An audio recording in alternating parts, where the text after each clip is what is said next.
ദൈവത്തോട് നമ്മൾ വിട്ടകലാതെ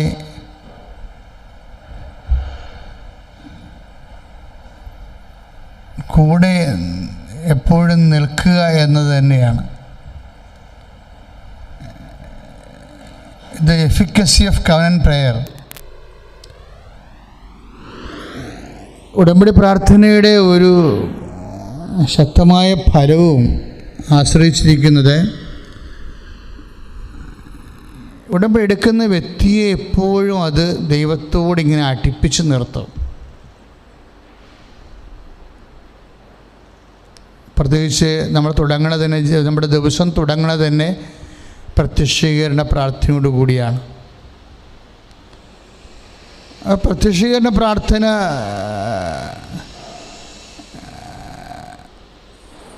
ദൈവ മനസ്സാണ് ശരിക്കും അത്.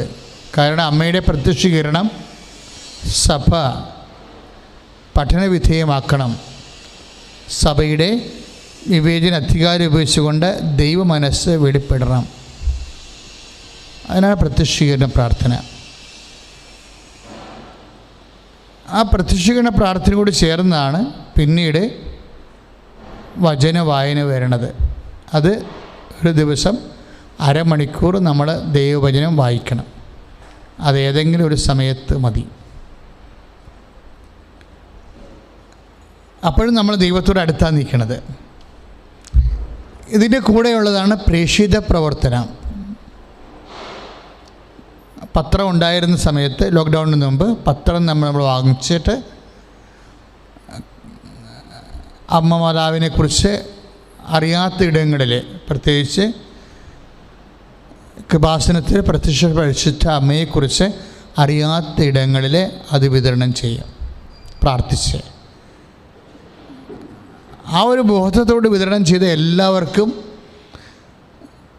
നമ്മൾ ഇന്നുവരെ കേൾക്കാത്ത അടയാളങ്ങളും അത്ഭുതങ്ങളും സംഭവിക്കും. അതിലൂടെ ജനം വീണ്ടും അമ്മയെ അറിഞ്ഞ്, അമ്മയിലൂടെ യേശുവിനെ അറിഞ്ഞ് ദൈവത്തിൻ്റെ മനസ്സ് ലോകത്തിന് വെളിപ്പെട്ടും അതുപോലെ തന്നെ ലോകത്തിന് പ്രയോജനപ്പെട്ടും വരും.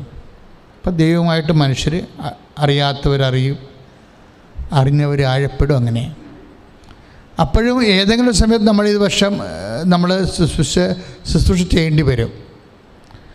അങ്ങനെ ഉപവിപ്രവർത്തനമുണ്ട്. രോഗികളെ പോയി കാണുക, അതും ഇതിൻ്റെ ഭാഗമായിട്ട് വന്നതാണ്. അപ്പം നമ്മൾ ദൈനംദിന ജീവിതത്തിൽ ഏതെങ്കിലും ഒരു സമയമൊക്കെ ഇത് കണ്ടെത്തി കർത്താവിൻ്റെ വേല ചെയ്യാൻ നമുക്ക് സാധിക്കും. അപ്പം നമ്മൾ ദൈവത്തോട് അടുത്ത് നിൽക്കുക. പിന്നെ രോഗികളെ പോയി സന്ദർശിക്കണം, അല്ലേ? ആ ദൈവസ്നേഹത്തോടെ സന്ദർശിക്കണം. ആ ജോലിയെല്ലാം കഴിഞ്ഞതിന് ശേഷം സന്ധ്യയാകുമ്പോൾ വീണ്ടും ഉടമ്പടി പ്രാർത്ഥനയുണ്ട്. നമ്മൾ ഉടമ്പടി ചെയ്ത വിഷയങ്ങളെ വീണ്ടും ദൈവതിരുസേനയെ പുനഃസമർപ്പണം ചെയ്യുന്ന പ്രാർത്ഥനയാണ് ഉടമ്പടി സന്ധ്യാപ്രാർത്ഥന. അത് കുടുംബ പ്രാർത്ഥന കഴിഞ്ഞാണ് വരുന്നത്.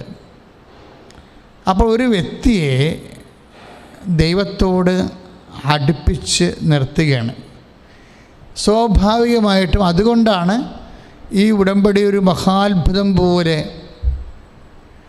ലോകം മുഴുവനിലേക്കും ദൈവത്തിൻ്റെ ഈ കാലത്ത് ഏറ്റവും വലിയ അടയാളങ്ങൾ നടന്നിട്ടുള്ളതെല്ലാം ഉടമ്പടിയിലൂടെയാണ്.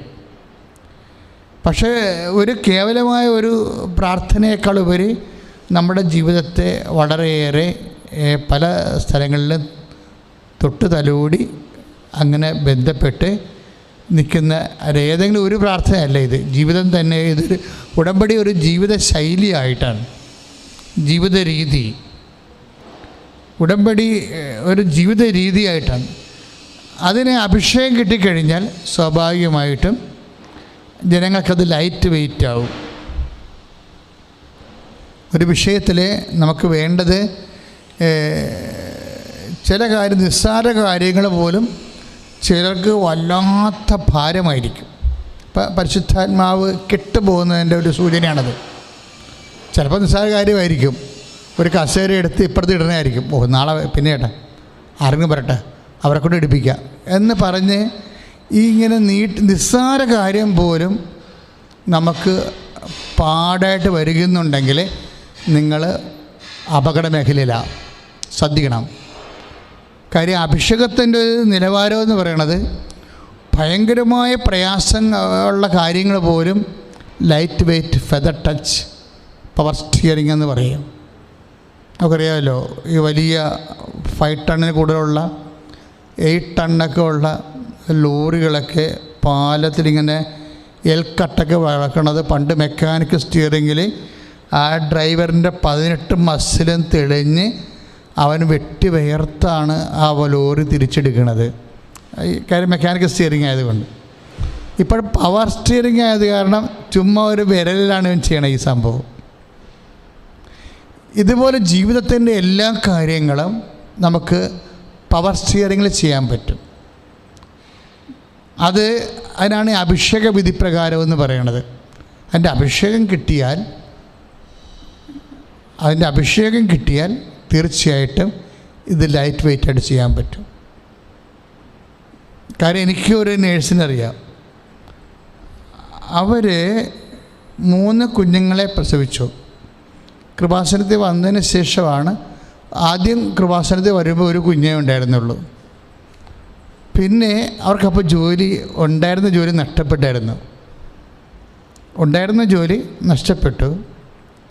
അപ്പോൾ ഒരു കുഞ്ഞുള്ളത്, ആ കുഞ്ഞിന് ഓട്ടിസവും പോലെയുള്ള ഒരു രോഗമാണ്. അതിനിടയ്ക്ക് അവളുടെ ഭർത്താവിൻ്റെ ജോലിയും നഷ്ടപ്പെട്ടു. സ്വന്തം ജോലി നഷ്ടപ്പെട്ടു, ഭർത്താവിൻ്റെ ജോലി നഷ്ടപ്പെട്ടു, പെരപണി തുടങ്ങിയിട്ടില്ല, മാറി താമസിക്കേണ്ട അത്യാവശ്യമാണ്, അനിയൻ്റെ കല്യാണം കഴിഞ്ഞു. അപ്പോൾ ഭർത്താവ് ജോലി നഷ്ടപ്പെടുത്തി നാട്ടിൽ വന്നു. പക്ഷേ ഇവർ ഇങ്ങനെയൊക്കെ ഉണ്ടെങ്കിൽ ഇവിടെ കുലുക്കമില്ല ഇവർക്ക്. അന്ന് ദമ്പതി ധ്യാനമാണ്. എന്നെ തൈക്കാട്ടുശ്ശേരി വന്ന് കണ്ട ശേഷം ഇവിടെ ആൾ വരും. അപ്പം ഞാൻ ഉച്ച കഴിയുമ്പോൾ ഇവിടെ വരും. ആരാധന നടത്തിയ ശേഷം വീണ്ടും കണ്ട് പ്രാർത്ഥിച്ച് കാര്യം പറഞ്ഞിട്ട് പോകും. അപ്പോൾ ഞാനിങ്ങനെ ഓർക്കായിരുന്നു, ഇവരുടെ ലൈഫ് നോക്കാനാണെങ്കിൽ ഇപ്പോഴവർക്ക് 3 കുഞ്ഞുങ്ങളും, ഭർത്താവിന് ജോലിയും, അവർക്ക് ഗവൺമെൻറ് ജോലിയും, അവിടെ വീടും പണി തീർന്ന്. ഒരു കാര്യം. അപ്പം നമ്മളോർക്ക് എന്തെങ്കിലും സംഭവിച്ച് കഴിയുമ്പോൾ ചിലരാണെങ്കിൽ ഓർക്കും, എല്ലാം തീർന്നേന്ന് വിചാരിക്കും എല്ലാം. പക്ഷെ ഇവരുടെ പ്രശ്നം വെച്ച് കഴിഞ്ഞാൽ, ഇവരാണ് പണ്ട് എന്നോട് ഈ വിഷയം, ഈ ശുശ്രൂഷയും ഞാൻ പണ്ട് പറഞ്ഞിട്ടുണ്ട്. കാര്യം അതിനുശേഷം അവർക്ക് സംഭവിച്ച വിഷയങ്ങൾ, ഞാനിപ്പോൾ സംസാരിക്കാൻ പോകുന്ന വിഷയം, നമ്മളെങ്ങനെ ദൈവവുമായിട്ട് ഇൻടാക്റ്റായിട്ട് നിൽക്കുന്നു എന്നുള്ളതാണ് വിഷയം. എന്ത് നമുക്ക് സംഭവിക്കുന്നു എന്നുള്ളതല്ല. നമുക്ക് എന്ത് സംഭവിക്കാം. ഈ ഭൂമിയിൽ ഇപ്പോൾ എന്തെല്ലാമാണ് സംഭവിച്ചുകൊണ്ടിരിക്കുന്നത്. ഇപ്പോൾ ലോക്ക്ഡൗൺ തന്നെ നീട്ടുമ്പോൾ എന്തുമാത്രം മനുഷ്യരാണ് ജോലിയില്ലാതെ വീടുകളിലിരിക്കുന്നത്. ജോലിയില്ലാതെ വീടുകളിലിരുന്ന് തനിയെ ഇരുന്ന് മൊബൈലും കണ്ട് നീലച്ചിത്രങ്ങളും കണ്ട് സമയം കളയണ കുറേ ആൾക്കാരുണ്ട്. മിക്കവാറും താഴത്തെ നിലയിലൊന്നും കാണത്തില്ല. അര ഗ്ലാസ് ബിയറും മേടിച്ച് മുകളിൽ ഇരുന്നിട്ട് നീലച്ചിത്രം കാണുന്നവരുടെ എണ്ണം കൂടുതലാണെന്ന്. ഈ കക്ഷികൾ ഒരിക്കൽ പോലും ബൈബിളെടുത്ത് വായിക്കുകയോ ജപമാല ചെല്ലുകയോ ചെയ്യത്തില്ല. ചെയ്യണമെന്നല്ല പറയണത്. നിങ്ങൾ ചെയ്യുകയേ വേണ്ട. നിങ്ങൾ ചെയ്തിട്ട് ദൈവത്തിന് കഞ്ഞി വെക്കേണ്ട ആവശ്യമില്ല. പക്ഷേ ഒരു കാര്യം നിങ്ങൾ മനസ്സിലാക്കണം, ഇതിനൊരു അഭിഷേകമുണ്ട്. അഭിഷേകത്തിന് കർത്താവ് പല വാക്കുകളാണ് ഉപയോഗിച്ചിരിക്കുന്നത്. ചില സമയത്ത് ഈശോ പറയും, എൻ്റെ പിതാവിനാൽ ആകർഷിക്കപ്പെടാതെ ആർക്കും എൻ്റെ അടുത്ത് വരാനാവില്ല. ഇപ്പം നമ്മൾ യോഹന്നാൻ്റെ സുവിശേഷം 6-ാം അധ്യായം വായിക്കുമ്പോൾ ഈ ഒരു ആകർഷണം വേണം. ശരിക്കും ഈ ആകർഷണം ഉണ്ടെങ്കിൽ ബാക്കി എന്തെല്ലാം ആകർഷണം ഉണ്ടെങ്കിലും നമുക്ക് അകപ്പെട്ടു പോകത്തില്ല. ബാക്കി ആകർഷണം എന്ന് പറയുന്നത് ഇപ്പോൾ ജോലി നഷ്ടപ്പെട്ട്, അപ്പോൾ സ്വാഭാവികമായിട്ട് നമുക്ക് പോകുന്ന ആകർഷണം എന്തായിരിക്കും? ഭർത്താവിൻ്റെ ജോലി നഷ്ടപ്പെട്ടാൽ ഭാര്യയ്ക്ക് വരാൻ പോകുന്ന ആകർഷണം എന്തായിരിക്കും? എന്താകർഷണം ഉണ്ടാവും? അയ്യോ, ഇനി കുഞ്ഞുങ്ങളെ എങ്ങനെ വളർത്തും? ആകുലതയുടെ ആകർഷണം ഉണ്ടാവും. ജോലി നഷ്ടപ്പെട്ടാൽ ഉണ്ടാകാൻ പോകുന്നത് എന്താണ്? ആകുലതയുടെ ആകർഷണം ഉണ്ടാകും. പക്ഷേ കർത്താവുമായിട്ട് ബന്ധമുള്ള വ്യക്തിയാണെങ്കിൽ ആകുലതയുടെ ആകർഷണം ഉണ്ടാകത്തില്ല. ഈ വിഷയത്തിൽ കർത്താവ് എന്തെങ്കിലും ചെയ്യുമെന്ന് പറഞ്ഞുകൊണ്ട് പരിശുദ്ധാത്മാവികളെ അല്ല ആ വ്യക്തിയെ ഉള്ളിൽ നിന്ന് സാന്ത്വനപ്പെടുത്തിക്കൊണ്ടിരിക്കും. കർത്താവ് പറഞ്ഞത് പോകാൻ നേരത്ത് സ്വർഗാരോഹണത്തിൻ്റെ കാലമായപ്പോൾ പറഞ്ഞത് സാന്ത്വനപ്പെടുത്തുന്ന ആശ്വസിപ്പിക്കുന്ന ആത്മാവിനെക്കുറിച്ചാണ്. കാര്യം എന്തെങ്കിലും ഒരു സംഭവം നടക്കാൻ പോകുമ്പോൾ അല്ല നടന്നു കഴിയുമ്പോൾ നമ്മൾക്ക് ഒരു വിശ്വാസിക്ക് വേണ്ടത് ഭർത്താവിൻ്റെ അല്ലെങ്കിൽ ഭാര്യയുടെ അല്ല മക്കളുടെ അയൽവാസികളുടെ ആശ്വാസം എന്നതിനേക്കാളുപരി ഒരു വിശ്വാസിക്ക് വേണ്ടത് ആത്മാവിൻ്റെ ആശ്വാസമാണ്. ആത്മാവ് നമ്മളെ ആശ്വസിപ്പിക്കണില്ല എങ്കിൽ വേറെ ആരെങ്കിലും നമ്മളെ ആശ്വസിപ്പിക്കുന്നുണ്ടെങ്കിൽ അതിനെല്ലാം പരിധികളുണ്ട്. ഒരു പരിധി വിട്ടാൽ പിന്നെ അവർക്ക് നമ്മളെ ആശ്വസിപ്പിക്കാൻ പറ്റത്തില്ല. കാര്യം മനുഷ്യൻ്റെ ആശ്വാസങ്ങളെന്ന് പറയണത് ഒന്ന് പുറത്തുനിന്നുള്ള ആശ്വാസങ്ങളുണ്ടാകും, അകത്തുനിന്നുള്ള ആശ്വാസം ഉണ്ടാകും. നമ്മളെപ്പോഴും ആഗ്രഹിക്കുന്നത് പുറത്തുനിന്നുള്ള ആശ്വാസമാണ്. അത് ഭർത്താവിൻ്റെതാകാം, ഭാര്യയുടേതാകാം, മക്കളുടേതാകാം, മാതാപിതാക്കന്മാർക്ക്. പക്ഷെ അങ്ങനെ പുറത്തുനിന്നൊരു ആശ്വാസം ഉണ്ടായാൽ അത് ഒരു പരിധി കഴിയുമ്പോൾ നമ്മളെ ആശ്വസിപ്പിക്കുന്ന ആൾക്കാർക്ക് ആ ആശ്വാസം തുടരാൻ പറ്റാത്ത സാഹചര്യം വരും. അല്ലെങ്കിൽ അവരുടെ ആശ്വാസം നമുക്ക് അനുഭവിക്കാൻ പറ്റാത്ത സാഹചര്യം വരും. ഇത് രണ്ടും സംഭവിക്കാം. അകത്തുള്ള ആശ്വാസം എന്ന് പറയുന്നത് ആത്മാവിൻ്റെ ആശ്വാസമാണ്. അതുകൊണ്ട് തന്നെ പെന്തക്കോസ്ത കഴിഞ്ഞ് ഇപ്പോൾ ത്രിത്വൈക ദൈവത്തിൻ്റെ തിരുനാളും കഴിഞ്ഞ് ഇനി പ്രഷ്യസ് ബ്ലഡിൻ്റെ തിരുനാളിലേക്ക് നമ്മൾ പ്രവേശിക്കുകയാണ്, കോർപ്പസ് ക്രിസ്റ്റി. അപ്പോൾ ഇങ്ങനെയുള്ള ഓരോരോ വിശ്വാസ രഹസ്യങ്ങളെക്കുറിച്ച് ധ്യാനിക്കുമ്പോൾ ആ ധ്യാനാത്മകമായ ജീവിതത്തിൻ്റെ കൂടെ സഞ്ചരിക്കുന്നത് ആരുടെ കൂടെയാണ്? ആത്മാവിൻ്റെ കൂടെയാണ്. അതുകൊണ്ട് തന്നെ ദൈവപൈതലെ നമ്മൾക്ക് ആരെല്ലാം ആശ്വസിപ്പിക്കാനുണ്ടായാലും പുറത്തുനിന്നുള്ള ആശ്വാസമാണ് അതെല്ലാം. ആന്തരികമായ ആശ്വാസം ആത്മാവിൻ്റെ ആശ്വാസമാണ്. അതാ കർത്താവ് പറയണത്, ഞാൻ ആശ്വാസകനായ പരിശുദ്ധാത്മാവിനെ നിങ്ങളിലേക്ക് അയക്കുമെന്ന്. അപ്പോൾ ദൈവപൈതൽ എപ്പോഴും ചിന്തിക്കേണ്ട ഒരു കാര്യം, ഞാൻ ഇപ്പോഴും ഗൈഡഡ് ബൈ ദ സ്പിരിറ്റ് ആണോ? ആശ്വാസകനായ ആത്മാവിൻ്റെ സാന്ത്വനങ്ങളെ എനിക്ക് അഭിഷേകമായിട്ട് ഇപ്പോഴും അനുഭവിച്ചിട്ട് വിഷയങ്ങളെ ലൈറ്റ് വെയ്റ്റ് ആകുന്നുണ്ടോ, ഫെദർ ടച്ച് ആകുന്നുണ്ടോ, പവർ സ്റ്റിയറിങ് ആകുന്നുണ്ടോ? എല്ലാ വിഷയങ്ങൾക്കും അങ്ങനെയാവും. കാര്യം നമ്മൾ കടന്നു പോകുന്ന വഴികൾ വളരെ തിക്തമാണെങ്കിലും നമ്മളെ അതിന് ആവിയും പുകയും അറിയിക്കാതെ കൊണ്ടുപോകും. ഇപ്പോൾ അഗ്നിയിലൂടെ നടക്കുമെന്ന് നമ്മൾ സാധാരണ പറയത്തില്ലേ? ഐശ്വര്യാവചനങ്ങളിൽ 43:2 നീ അഗ്നിയിലൂടെ നടക്കും. അപ്പം അത് നമുക്ക് മാറ്റാൻ പറ്റത്തില്ല. മനുഷ്യൻ്റെ ജീവിതത്തിൽ അഗ്നിയിലൂടെ നടക്കും. പക്ഷേ എന്താണ് സംഭവിക്കണത്? അഗ്നിയിലൂടെ നടക്കും, പക്ഷേ നിനക്ക് പൊള്ളലേൽക്കുകയില്ല എന്ന വചനം. ഐശ്വര്യ 43:2 എന്താ? അഗ്നിയിലൂടെ നടക്കും, പക്ഷേ നിനക്ക് പൊള്ളൽ ഏൽക്കുകയില്ല. അതിനാണ് ഈ അഭിഷേകം എന്ന് പറയുന്ന വിഷയം. നമ്മളൊരു പ്രത്യേക കാലഘട്ടത്തിലൂടെ കടന്നു പോകും. ഇപ്പം ആ മോള് എന്താ സംഭവിച്ചത്? അവൾ എൻ്റെ മുറിയിൽ ആദ്യം വരേണ്ട സമയത്ത് 2016 ആ എപ്പിലെപ്സി ഓട്ടിസം ഉണ്ടായിരുന്ന കുഞ്ഞിനെയും കൊണ്ടാണ് വരണത്. ഇപ്പം 2 വയസ്സ്. അവൻ അന്ന് 1.5 വയസ്സ് മറ്റേ ഉണ്ട്, 1.5-2 വയസ്സുണ്ട്. അപ്പോൾ എന്നെ ഞെട്ടിപ്പിച്ച ഒരു സംഭവം, ഈ മകൻ എൻ്റെ മുറിയിലുണ്ട് അലമാരിയുടെ മുകളിലോട്ട് ഇവൻ ജനൽ വഴി കയറി. അപ്പോൾ അവർ 50% ഓട്ടിസം ഉള്ളത്, സംസാരിക്കുകയൊക്കെ ചെയ്യും വെച്ച്. പക്ഷെ അതിന് പിടിച്ചാൽ നിൽക്കത്തില്ല, കോതറി പാഞ്ഞ് മിന്നൽ പോലെ നടക്കും. നമുക്ക് കൺട്രോൾ ചെയ്യും. ഇപ്പം കൊച്ചിന് എന്തെങ്കിലും സംഭവിക്കുന്നതൊക്കെ തോന്നിപ്പോകും. പക്ഷേ കൊച്ചിനെയും കൊണ്ട് ഇവൾ ലൈറ്റ് വെയിറ്റ് ആയിട്ടാണ് ജീവിക്കണത്. അല്ലാതെ എൻ്റെ മുഖത്ത് വരുമ്പോൾ അവൾ ചിരിക്കുകയാണ് ചെയ്യണത്. അച്ഛൻ ഇത് കണ്ടാന്ന് പറയും, പക്ഷെ എന്നാലും മുഖത്ത് ചിരി മായത്തില്ല. അതെന്ത് സംഭവിച്ചു കഴിഞ്ഞാൽ ഭയങ്കര പ്രേയറുള്ള ആളാണ്, പ്രാർത്ഥനയുള്ള ആളാണ്. അഗ്നിയിലൂടെ നടക്കുകയാണ്. ഒരു മിന്നൽ പോലെ പായണ ഒരു പയ്യനെയും കൊണ്ട്, ഒരു ഓട്ടിസം ബാധിച്ച കൊച്ചിനെയും കൊണ്ട് നടക്കുകയാണ്. പക്ഷേ അവൾക്കത് ഫീൽ ചെയ്യണില്ല. അഥവാ ആ വിഷയം അവിടെ ഉള്ളിലുള്ള സാന്ത്വനിപ്പിക്കുന്ന പരിശുദ്ധാത്മാവ് പറഞ്ഞുകൊണ്ടിരിക്കുന്നത് ഇതാണ്: ദൈവപൈതലെ. ബൈബിളിൽ ഏറ്റവും ശക്തമായൊരു വാക്കാണ് ദൈവപൈതൽ. നമ്മളുണ്ടാക്കിയൊന്നുമല്ല, ലൂക്കാ സുവിശേഷൻ ഉണ്ടാക്കിയതാണ് ഈ വാക്ക്. സഭയിലുള്ള എല്ലാവരും ദൈവപൈതലാണ്. തെയോഫിലസ്, ദൈവത്തിൻ്റെ ഫീലിയ അല്ല ഫീലൂസ്, ദൈവ പൈതൽ. അപ്പം ദൈവ പൈതലിനെ സംബന്ധിച്ചിടത്തോളം അവൻ ദൈവ പൈതലാകണത് എങ്ങനെയാണ്? ദൈവാത്മാവിനാൽ നയിക്കപ്പെടുന്നവർ ദൈവത്തിൻ്റെ പൈതലാണ്. ആദിമ സഭയുടെ അവസ്ഥ അതാണ്.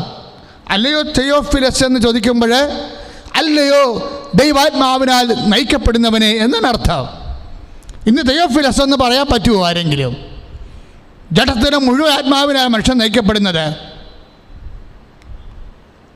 അപ്പോൾ അല്ലയോ തെയോഫിലസ് എന്ന് പറയുമ്പോൾ അഭിസംബോധന ചെയ്യുന്ന, ആദിമസഭ അഭിസംബോധന ചെയ്തത് ആരെയാണ്?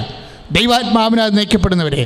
റോമ 8:14 നമ്മൾ വായിക്കുന്നതാണ്: ദൈവാത്മാവിനാൽ നയിക്കപ്പെടുന്നവർ ദൈവത്തിൻ്റെ മക്കളാണ്, തെയോഫിലസ് ആണെന്ന്. ദൈവാത്മാവിനാൽ നയിക്കപ്പെടുന്നവരെ ദൈവത്തിൻ്റെ മക്കളാണ്, തെയോഫിലസ് ആണ്. അപ്പം തെയോഫിലസിൻ്റെ അടയാളം എന്താണ്? അവർ ദൈവാത്മാവ് നയിക്കപ്പെടുമ്പോൾ ദൈവാത്മാവ് എന്താണ് സംഭവിച്ചത്, എന്തിനാണ് സംഭവിച്ചത് എന്ന് നമ്മളെ ഉള്ളിൽ പറഞ്ഞുകൊണ്ടേയിരിക്കും. ആ നേഴ്സിനോട് ദൈവാത്മാവ് പറഞ്ഞുകൊണ്ടിരുന്നത് എന്താണ്? നിനക്ക് പ്രാർത്ഥിക്കാൻ, നീ പ്രാർത്ഥനയിൽ വളരാൻ, പ്രാർത്ഥിക്കാനൊരു വിഷയം ദൈവം നിൻ്റെ മകളിനുള്ളിൽ നിനക്ക് തന്നിരിക്കുന്നു. യു പ്രേ വെൽ, നീ പ്രാർത്ഥിക്കുകയെന്ന്. അവളത് കേട്ടു, പ്രാർത്ഥിക്കുക തന്നെ ചെയ്തു. അതിൻ്റെ ആന്തരിക സാന്ത്വനം അനുഭവിക്കുന്നുണ്ട്. പരിശുദ്ധാത്മാവ് സാന്ത്വനിപ്പിക്കുന്ന ആത്മാവാണെന്ന് പറയുന്നത് എങ്ങനെയാണ്? പരിശുദ്ധാത്മാവ് നമുക്ക് സത്യങ്ങളെ വെളിപ്പെടുത്തി തരും. നിങ്ങൾ സത്യമറിയും. പരിശുദ്ധാത്മാവിനെ കുറിച്ച് കർത്താവ് പറയുമ്പോൾ the spirit of the truth, എന്നാൽ സത്യത്തിൻ്റെ ആത്മാവെന്നാണ് പറയണത്. എന്ന് വെച്ചാൽ എന്താണ്? ആത്മാവ് അതിൽ തന്നെ സത്യമാണ്. അത് തന്നെ നമ്മൾക്കും നമ്മുടെ ജീവിതത്തിനെക്കുറിച്ചുള്ള സത്യങ്ങൾ പറഞ്ഞു തരും. അങ്ങനെ സത്യങ്ങൾ നമ്മുടെ ജീവിതത്തെക്കുറിച്ച് അറിഞ്ഞു കഴിയുമ്പോൾ യോഹന്നാൻ 8:32 വർക്കൗട്ട് ചെയ്യും. എന്താണ്? നിങ്ങൾ സത്യമറിയും, സത്യം നിങ്ങളെ സ്വതന്ത്രരാക്കുമെന്നും. ഈ സ്വാതന്ത്ര്യം ഭയത്തിൽ നിന്നുള്ള സ്വാതന്ത്ര്യമാണ്. ഇത് പുത്രസ്വീകാരത്തിൻ്റെ സ്വാതന്ത്ര്യമാണെന്ന് പൗലോസ് പറയുമ്പോൾ പുത്രന് എന്താണ് സംഭവിച്ചിരിക്കുന്നത്? അവന് ഭയമില്ല. കാര്യം എന്താണ്? അവൻ ദൈവത്താൽ നയിക്കപ്പെടുന്നു. കാരണം എന്താണ്? അവൻ ദൈവപൈതലാണ്. കാരണം എന്താണ്? അവൻ പരിശുദ്ധാത്മാവിൻ്റെ സാന്ത്വനം അനുഭവിക്കുന്നു. സ്തുതിക്കട്ടെ. ഹല്ലേലൂയ, ഹല്ലേലൂയ, ഹല്ലേലൂയ, ഹല്ലേലൂയ. കരങ്ങൾ ഉയർത്തിക്കൊണ്ട് സ്തുതിക്കട്ടെ. കർത്താവായ ദൈവമേ, പുത്രസ്വീകാര്യമായ കർത്താവേ, ഈ ശുശ്രൂഷയിൽ പങ്കെടുക്കുന്ന ഓരോ മക്കളിലും കർത്താവേ, ശുശ്രൂഷയിൽ ഷഖീന ടെലിവിഷനിലൂടെ ശുശ്രൂഷ പങ്കെടുക്കുന്ന എല്ലാ മക്കളിലേക്കും ആത്മാവിനെ വർഷിക്കണമേ. ഹല്ലേലൂയ, ഹല്ലേലൂയ. ദൈവമേ വരണേ, കരങ്ങളടിച്ചുകൊണ്ട് എന്റെ ഉള്ളിൽ വസിക്കാൻ വരണേ. ചേർന്ന് പാടാം. ആത്മാവാം ദൈവമേ വരണേ, എന്റെ ഉള്ളിൽ വസിക്കാൻ വരണേ. ദാഹിച്ചു നിന്നെ ഞാൻ തേടുന്നു, സ്വർഗം തുറന്നിറങ്ങി നീ വരണേ. എല്ലാവരും ചേർന്ന്. ദാഹിച്ചു നിന്നെ ഞാൻ തേടുന്നു, സ്വർഗം തുറന്നിറങ്ങി നീ വരണേ. ദൈവമേ വരണേ, നിന്റെ ഉള്ളിൽ വസിക്കാൻ വരണേ. ആത്മാവാം ദൈവമേ വരണേ, എന്റെ ഉള്ളിൽ വസിക്കാൻ വരണേ. തിരുരക്തത്താൽ അഭിഷേകം ചെയ്യണേ, അഗ്നിയാൽ പരിശുദ്ധി നൽകണേ. രക്തത്താൽ അഭിഷേകം ചെയ്യണേ, അഗ്നിയാൽ പരിശുദ്ധി നൽകണേ, ആത്മാവം ദൈവമേ വരണേ, നിന്റെ ഉള്ളിൽ വസിക്കാൻ വരണേ, ആത്മാവം ദൈവമേ വരണേ, നിന്റെ ഉള്ളിൽ വസിക്കാൻ വരണേ. സ്തുതിക്കട്ടെ. ഹല്ലേലൂയ ഹല്ലേലൂയ ഹല്ലേലൂയ. ദൈവമേ അഭിഷേകം ചെയ്യുവാൻ എൻ്റെ ഉള്ളിൽ വരണമേ. ഹല്ലേലൂയ ഹല്ലേലൂയ ഹല്ലേലൂയ.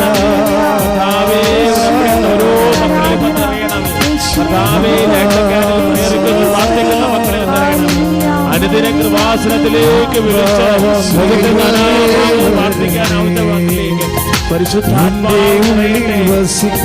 കുടുംബബന്ധങ്ങളിലേക്ക് നിറയട്ടെ.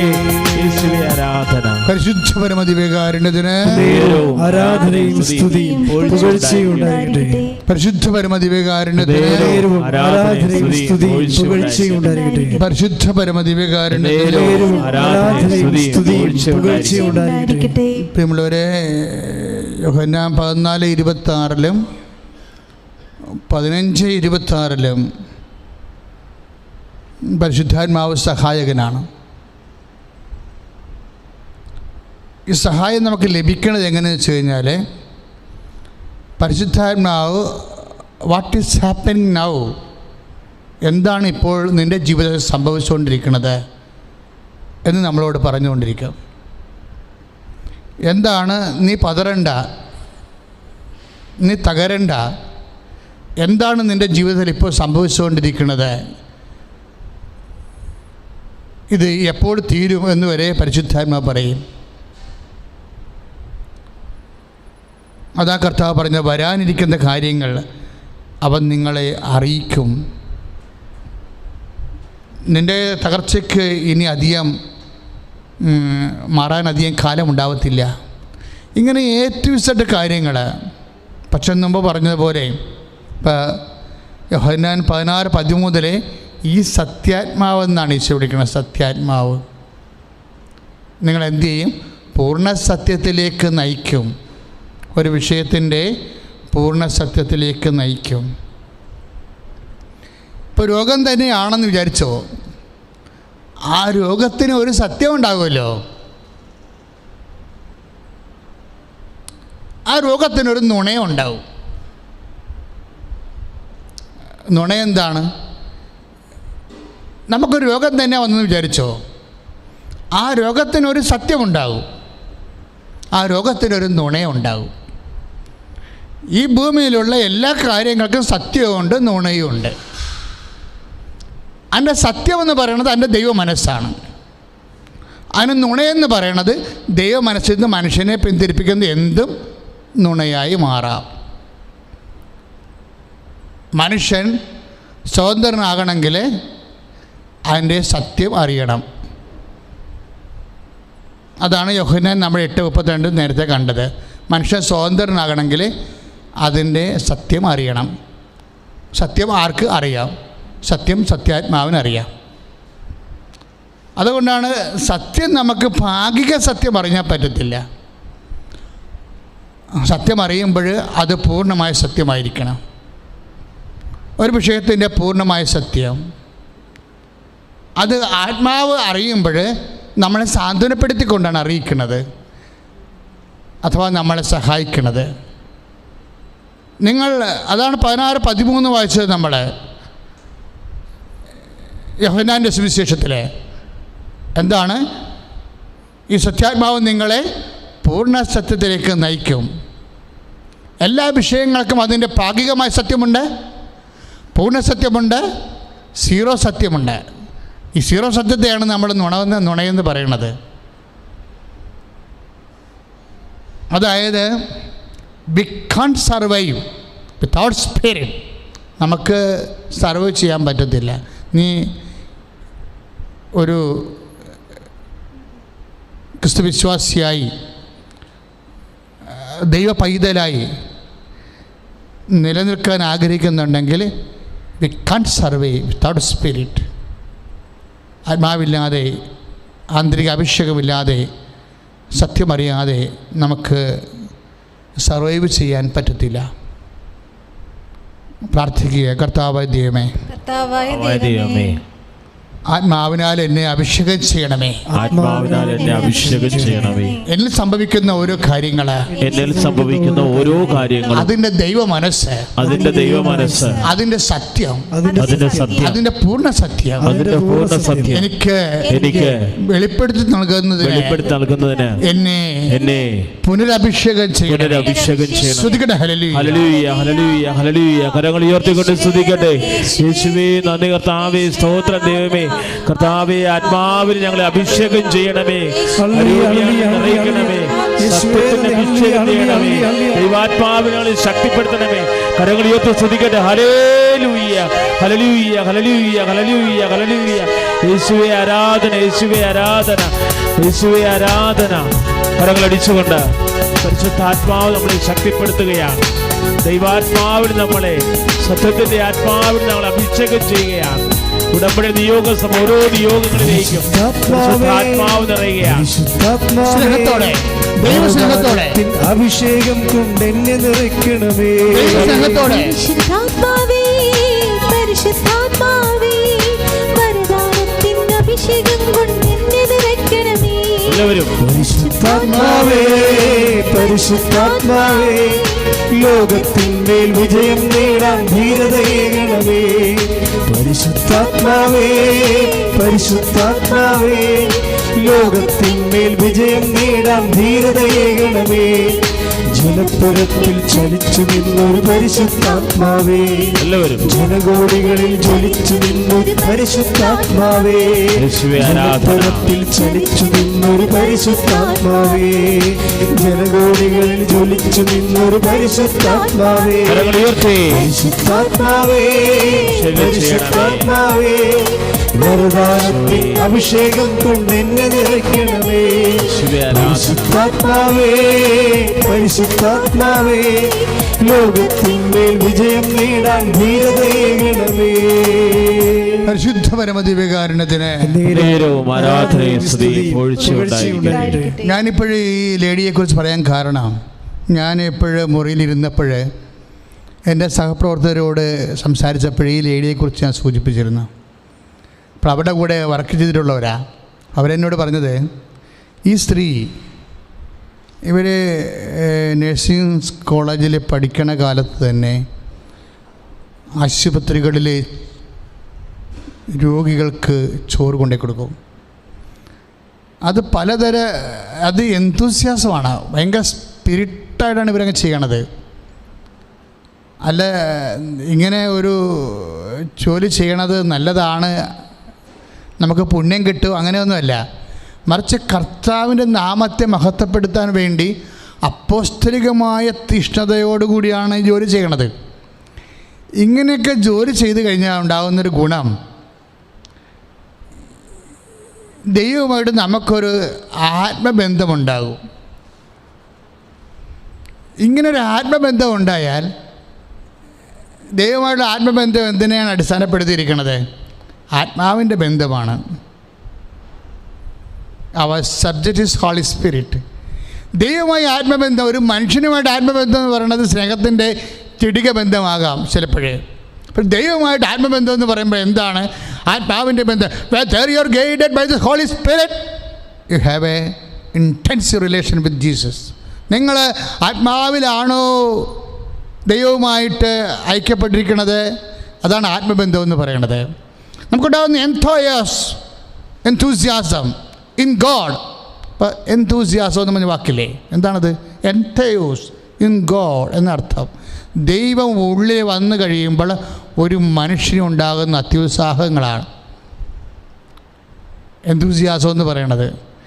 ഇതിൻ്റെ ഒരു പ്രത്യേകത, ഇതിനാണ് നമ്മൾ ആന്തരിക അഭിഷേകം എന്ന് പറയണത്. ഇത് ദൈവസഹത്തിലാണ് വർക്കൗട്ട് ചെയ്യണത്.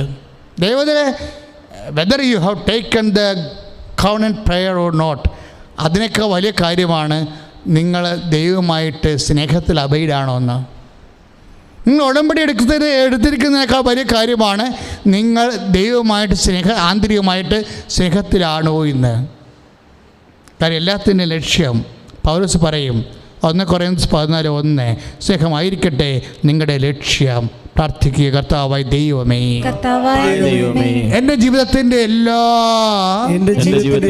പ്രവർത്തനങ്ങളുടെയും ലക്ഷ്യം, ചിന്തകളുടെ ലക്ഷ്യം, പ്രാർത്ഥനയുടെ ലക്ഷ്യം, ധ്യാനത്തിൻ്റെ ലക്ഷ്യം അങ്ങയുടെ സ്നേഹത്തിലെ നിറയാനും അതുവഴി അങ്ങയെ മഹത്വപ്പെടുത്താനുമായി എന്നെ അഭിഷേകം ചെയ്യണമേ. ഹല്ലേലൂയ, ഹല്ലേലൂയ, കാരുണ്യ സ്നേഹമേ, കരങ്ങൾ നീട്ടി ആയിരം സ്തോത്രമേ. ദൈവസ്നേഹത്തില് കാരുണ്യ സ്നേഹമേ, കാരുണ്യ ഈശോ നോക്കി ആയിരം സ്തോത്രമേ. പരിശുദ്ധ പരമദിവ്യ കാരുണ്യത്തിന് ആരാധനയും സ്തുതിയും പുകഴ്ചയുണ്ടായിരിക്കട്ടെ. അപ്പോൾ എന്തൂസിയാസം അഥവാ ആന്തരികമായ ആത്മീയ ഉത്സാഹം, അത് ദൈവ പൈതലിൻ്റെ ഒരു മുഖമുദ്രയാണ്. അപ്പോൾ ഇവർ പണ്ട് മുതലേ അത് കീപ്പ് ചെയ്യുന്നതാണ്, കല്യാണത്തിന് മുമ്പ് തന്നെ. ഞാനങ്ങനെ പറയാൻ കാരണം ഇവരുടെ ഒരു ദൈവ പൈതലിൻ്റെ 10 കൊല്ലത്തെ സ്പാൻ ഓഫ് ലൈഫ്, അല്ലെങ്കിൽ 15 കൊല്ലം, അതെ 15 കൊല്ലത്തെ സ്പാൻ ഓഫ് ലൈഫ് വിലയിരുത്തുമ്പോൾ ഇവർക്ക് പണ്ട് ജോലി ഇല്ലാഞ്ഞൊരു കാലം, ജസ്റ്റ് നേഴ്സിംഗായിട്ട് പഠിച്ചുകൊണ്ട് നടക്കുന്ന ഒരു കാലം. ആ കാലം മുതൽ ഇന്ന് 3 കല്യാണം കഴിച്ച് 3 കുഞ്ഞുങ്ങളെ പെറ്റൊരു വീട്ടിൽ ഗവൺമെൻറ് ജോലിയുമായിട്ട് താമസിക്കുന്ന ആ കാലം വരെ ഉണ്ടായിട്ടുള്ള ഓരോ ഘട്ടങ്ങളാണ് ഞാൻ ഓർക്കുന്നത്. ഒരു ദിവസം ഇവരെന്നെ പെട്ടെന്ന്, ഞാൻ സന്ധ്യജപമാല ചൊല്ലിക്കൊണ്ടിരിക്കുന്ന സമയത്ത് പെട്ടെന്ന് ഇവരെന്നെ വിളിച്ചതിൻ്റെ കാരണം അവർക്ക് ഭയങ്കരമായ, അതെപ്പോഴും ഞാൻ ഓർക്കും, ഇടയ്ക്ക് ഞാൻ ധ്യാനത്തിൽ പറഞ്ഞിട്ടുണ്ടത്. കാര്യം ഇപ്പം നിങ്ങളിപ്പോൾ ഈ ഉടമ്പടി എടുത്തിരിക്കുന്ന പുതിയ ശ്രോതാക്കളായതുകൊണ്ടാണ് ഞാനിപ്പോൾ വീണ്ടും അത് ആവർത്തിക്കാൻ കാരണം. അവരെന്നെ വിളിച്ചിട്ട്, അപ്പോൾ ഞാൻ എൻ്റെ പള്ളിയിൽ ജപമാല ചൊല്ലിക്കൊണ്ടിരിക്കുകയാണ്, സന്ധ്യയ്ക്ക് അങ്ങോട്ടും ഇങ്ങോട്ടും നടന്ന് ചൊല്ലിക്കൊണ്ടിരിക്കുകയാണ്. പെട്ടെന്ന് ഇവരെ ഞാൻ ഫോണെടുത്തു. അന്ന് ഇത്രയും തിരക്കൊന്നുമുള്ള കാലമല്ല. ഫോൺ ഇപ്പോൾ ഇന്ന് നമുക്ക് 800 ഫോൺ 600 ഫോണൊക്കെയാണ് ഒരു ദിവസം വരണത്. അപ്പോൾ 5-10 ഫോൺ നമ്മൾ ഉപയോഗിക്കുന്നുണ്ട് ഇപ്പോഴേ. 5 പേരെ ഈ ലോക്ക്ഡൗണിന് പോലും ഇവിടെ ഇരുത്തിയിരിക്കുകയാണ് ഫുൾ ടൈമേഴ്സായിട്ട്. രാത്രി ഒരാളെ വെച്ചിട്ടുണ്ട്. അപ്പം അന്ന് അത്രയും തിരക്ക് നമുക്കില്ല. അപ്പോൾ ഞാൻ ഫോൺ എടുത്ത ഉടനെ എൻ്റെ പറഞ്ഞു, എൻ്റെ അച്ഛാ ഞാൻ മടുത്തെന്ന് പറഞ്ഞു. അപ്പോൾ മടുത്തെന്ന് പറഞ്ഞു കഴിഞ്ഞാൽ നെഗറ്റീവായിട്ട് പറഞ്ഞതല്ല. അവർ ഹോസ്പിറ്റലിലെ ഡ്യൂട്ടിയും കഴിഞ്ഞ് വന്നപ്പോഴേ അവരുടെ ഈ ഓട്ടിസം ബാധിച്ച മകൻ ഇങ്ങനെ മരിക്കണ പോലെ ഇങ്ങനെ തളർന്ന് വീട്ടിൽ കിടക്കുക. അവനടുത്ത് ചെന്ന് ചോദിച്ചിട്ട് അവന് ഇങ്ങനെ ഏങ്ക മാത്രമേ ചെയ്യുന്നുള്ളൂ, എന്താണ് സംഭവിച്ചതെന്ന് അറിയത്തില്ല. ഇവളാണെങ്കിൽ സന്ധ്യക്കാണ് കയറി വരുന്നത്. പക്ഷേ സന്ധ്യക്ക് കയറി വരുമ്പോൾ കുടുംബത്തിൻ്റെ സിറ്റുവേഷൻസ് ഇതാണ്. അപ്പോൾ ഉടനെ ഇത് കണ്ട ഉടനെ ഇവരെന്താ ചെയ്തത്? ഇവർ ജസ്റ്റ് എന്നെ വിളിക്കുകയാണ് ചെയ്തത്. ഞാൻ എപ്പോഴും ഓർക്കും, ആ ഒരു കൊച്ചിൻ്റെ ഒരു അവസ്ഥ കണ്ടാൽ ഉടനെ എന്നെ വിളിക്കേണ്ട കാര്യമില്ല. അതെന്താണെന്ന് തിരക്കി അതിൻ്റെ ഒരു മറുകൃതി കണ്ടുപിടിച്ചിട്ടാണ് എന്നെ വിളിക്കേണ്ടത്. പക്ഷേ ഇതാണ് പ്രശ്നമായി. അപ്പോൾ തന്നെ അവർ വിളിക്കാൻ തോന്നി. എന്ന് വെച്ച് കഴിഞ്ഞാൽ അവരെ അറിയേണ്ടത് എൻ്റെ ഒരു അഭിപ്രായമല്ല, കർത്താവ് എന്താണ് ഈ വിഷയം കൊണ്ട് ഉദ്ദേശിക്കുന്നത്, അതാണ് പ്രശ്നം. ഈ കാലങ്ങളിലൊക്കെ മനുഷ്യന്മാർ ജീവിക്കുന്നവർ ഉള്ളവർക്കെല്ലാം ഉണ്ട്, ഇല്ലാത്തവർക്കൊന്നുമില്ല എന്ന് പറഞ്ഞുള്ള അവസ്ഥയാണ്. പ്രത്യേകിച്ച് ഈ ദൈവികമായ കാര്യത്തിൽ ചിലർ എല്ലാ കാര്യങ്ങളിലും ഇല അനങ്ങിയാൽ പോലും ദൈവഹിതം എന്താണ്, ദൈവത്തിൻ്റെ മനസ്സെന്താണെന്ന് ചോദിക്കും. അപ്പം അങ്ങനെ ദൈവത്തിൻ്റെ മനസ്സെന്താണെന്ന് അറിയണമെന്ന് ആഗ്രഹമുള്ളവർക്ക് പഞ്ഞമില്ല. അവർക്ക് ദൈവത്തെ ലഭിക്കുന്നുണ്ട്. എന്താ സംഭവിച്ചതെന്ന് വെച്ച് കഴിഞ്ഞാൽ എന്നോട് എൻ്റെ അച്ഛാ ഈ ക്വസ്റ്റ്യൻ എന്താ സംഭവിച്ചു കഴിഞ്ഞാൽ, എൻ്റെ അമ്മായിയപ്പൻ ഇന്ന് കണ്ണിന് അസുഖമുള്ള ആൾ, ഈ കണ്ണിൻ്റെ അസുഖം കഴിഞ്ഞ് വന്നിട്ട് ഇന്ന് വന്ന് കോച്ചിയെ കിടക്കുകയാണ്. അപ്പോൾ കണ്ണ് തെളിയുന്നുണ്ടെന്ന് നോക്കാൻ വേണ്ടി പത്രം വായിച്ചുകൊണ്ട് കൊച്ചിയെ കിടക്കുന്നു. ചെറിയ അക്ഷരവും വലിയ അക്ഷരവും കാണുന്നുണ്ടോ എന്നറിയാൻ വേണ്ടിയാണ് അപ്പനങ്ങനെ പത്രം വായിക്കണത്. അപ്പോൾ ഈ പയ്യൻ അകത്ത് കണ്ടപ്പോഴേ അപ്പനിങ്ങനെ ചെറിയ അക്ഷരം അടുത്ത് നോക്കും, പത്രം താഴ്ത്തും, വലിയ ഇഷ്ടം കാണുന്നുണ്ട് പത്രം അകലെ പിടിക്കും. ഇങ്ങനെയൊക്കെ കാണുമ്പോൾ ആ ഓട്ടിസം വായിച്ച കുഞ്ഞ് വിചാരിക്കണത് അപ്പം പാത്ത് കളിക്കുകയാണെന്ന് വിചാരിച്ചത്. കാര്യം കണ്ടേ എന്നൊക്കെ പറഞ്ഞുകൊണ്ട് നമ്മൾ പിള്ളേർ കളിക്കത്തില്ല അവരെ. അപ്പോഴേ അതുപോലെ കളിക്കണേ പത്രം പൊക്കിയും താത്തിയും അവന് ആ കുസിന് തോന്നിയിട്ട് അവൻ വന്ന് അപ്പാപ്പനെ കണ്ടേ എന്നും പറഞ്ഞുകൊണ്ട് ഈ പത്രം പറിച്ച് താത്തിയോടുകൂടി അവൻ്റെ കൈ അപ്പാപ്പൻ്റെ കണ്ണിൽ കൊണ്ട്, കണ്ണിൽ കേടായിരിക്കണ കണ്ണാണേ, ഒന്നും ഒറ്റ അടി വെച്ച് കൊച്ചിനുണ്ട്. അറിഞ്ഞുകൊണ്ട് അടിച്ചതല്ല, അപ്പോഴത്തെ അവസ്ഥയിൽ അടിച്ചു പോയി. കൊച്ച് ആട്ടിക്കൊണ്ട്, വലിയ മനുഷ്യൻ്റെ അടിയല്ലേ, ആട്ടിക്കൊണ്ട് കൊച്ച് വീണു പോയി. വരാനങ്ങിയിട്ടില്ല, എങ്ങി അവിടെ കറണ്ടടിച്ച പക്ഷീനെ പോലെ കിടക്കുക. ഇവക്കാണെങ്കിൽ ആരോട് പറയാനാണ് നമ്മൾ? ആശുപത്രിയിൽ നിന്നാണെങ്കിൽ നിന്നാണ് ഭക്ഷണം കഴിച്ചാണ് അവിടെ ഉച്ചയൊക്കെ കാര്യം ഡ്യൂട്ടിയുടെ സമയമാണെങ്കിൽ ഒന്നും ചെയ്യാൻ പറ്റത്തില്ല. പല നേഴ്സുമാരും 5 മിനിറ്റ് കൊണ്ട് നിന്ന് തിന്നിക്കാണ് തീരണത് ഭക്ഷണം കഴിക്കണത്. അപ്പോഴേ ആരോടും ഒന്നും പറയാൻ പറ്റില്ല. കൊച്ചിനെ ആശ്വസിപ്പിക്കുമ്പോൾ ഇവളാകപ്പാടെ ഇങ്ങനെ തേങ്ങി. എന്താണ് അവൾക്ക് സംഭവിച്ചതെന്ന് എന്നോട് ചോദിച്ചു. What is happen to me, എന്താണ് ഇങ്ങനെ സംഭവിക്കണത് വെച്ചാൽ നമ്മളെ പ്രൊട്ടക്റ്റ് ചെയ്താണ് പ്രെയർ ചെയ്ത് പോകണത്. ഇങ്ങനെ അവിചാരിതമായിട്ട് എന്തുകൊണ്ടാണ് ഈ തകർച്ച വരണതെന്ന് എന്നോട് ചോദിച്ചു. അപ്പോൾ ഞാൻ പറഞ്ഞു, മോളെ നീ ഒരു വിശ്വാസ പ്രമാണം ചെല്ലാൻ പറഞ്ഞു. ഒരു വിശ്വാസ പ്രമാണം ചൊല്ലി. എപ്പോഴും നമ്മൾ ശ്രദ്ധിക്കേണ്ടത്, ഈ നമുക്ക് ഇഷ്യൂസ് ഉണ്ടാകുന്ന സമയത്ത്, ഇപ്പോൾ പെരക്ക് തീ പിടിക്കണ സമയത്ത് നമ്മുടെ ഫയർ എഞ്ചിൻ്റെ നമ്പർ നോക്കിയെടുക്കരുത്. ഇതൊക്കെ നമുക്ക് ഒരു വിധം അറിഞ്ഞിരിക്കണം. അത്യാഹിത വിഷയങ്ങളിലേക്കെല്ലാം ഇപ്പോൾ 100, 108 എന്നൊക്കെ പറഞ്ഞ ആൾക്കാർ പറയത്തില്ല. അതുപോലെ നമുക്ക് ആ സംഭവം അറിഞ്ഞിരിക്കണം. അല്ലെങ്കിൽ 100 108 പോലീസിനെ വിളിക്കണം, ആംബുലൻസിനെ വിളിക്കണം, ഫയർ എഞ്ചിനെ വിളിക്കാൻ, അങ്ങോട്ടും ഇങ്ങോട്ടും കൺഫ്യൂഷൻ ഉണ്ടാക്കിയിട്ട് വിളിക്കുന്ന സമയം നമുക്ക് സമയം കിട്ടത്തില്ല. കാര്യം ഓരോ സെക്കൻഡിന് വലിയ നഷ്ടങ്ങൾ ഉണ്ടാകുന്ന സമയമാണ് അത്യാഹിത സമയം എന്ന് പറയുന്നത്. അപ്പോൾ അത്യാഹിത സമയത്ത് കറക്റ്റ് പരിശുദ്ധാത്മാവ് നമുക്ക് കൃത്യമായിട്ട് ആന്തരികമായിട്ട് കിട്ടിയാൽ നമുക്ക് കാഷ്വാലിറ്റിയൊക്കെ കുറഞ്ഞിരിക്കും. അപ്പോൾ ദൈവമായിട്ടുള്ള ബന്ധമെന്ന് പറഞ്ഞാൽ കാഷ്വൽ ബന്ധമല്ല, ഒരു നിരന്തരമായ ഒരു ബന്ധമാണെന്ന് ഓർക്കണം. അതാണ് ഉടമ്പടി നമ്മളെ സഹായിക്കുന്നതിൻ്റെ പരിപാടി.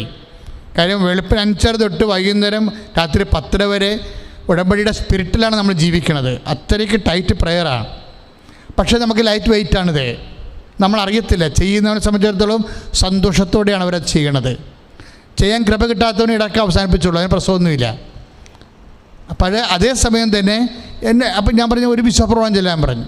കാര്യം ഇവളോട് കർത്താവ് സംസാരിക്കുമെന്ന് എനിക്കറിയാം. കാര്യം അവൾ കർത്താവിൻ്റെ ഇൻറ്റിമേറ്റാണ്. അവളോട് സംസാരിക്കും. അവളോട് സംസാരിച്ചാൽ പിന്നെ ആരോട് സംസാരിക്കാനാ? ഓർമ്മ വെച്ച കാലം പോലെ ക്രിസ്തു എന്നും പറഞ്ഞ് നടക്കുകയാണ്. അത് നടക്കുക മാത്രമല്ല, അതിന് ജീവിക്കുക, അതിനുവേണ്ടി പ്രാർത്ഥിക്കുകയാണ്. എന്തെങ്കിലും ഒരു കാര്യം ഉണ്ടെങ്കിൽ കർത്താവിനെ കൂട്ടിയേ സംസാരിക്കത്തുള്ളൂ, പറയത്തുള്ളൂ, ആ കാര്യം വിലയിരുത്തത്തുള്ളൂ. കർത്താവിനെ നോക്കിയാണ് ഓരോ ചെവിടും വെക്കണത്. അങ്ങനെ കർത്താവേ എന്നും പറഞ്ഞ് ജീവിക്കുന്ന കുറേ മനുഷ്യരുണ്ട്. ഇപ്പം ഞാൻ ഇവളോട് കർത്താവ് സംസാരിക്കുന്നത് എനിക്കറിയാം.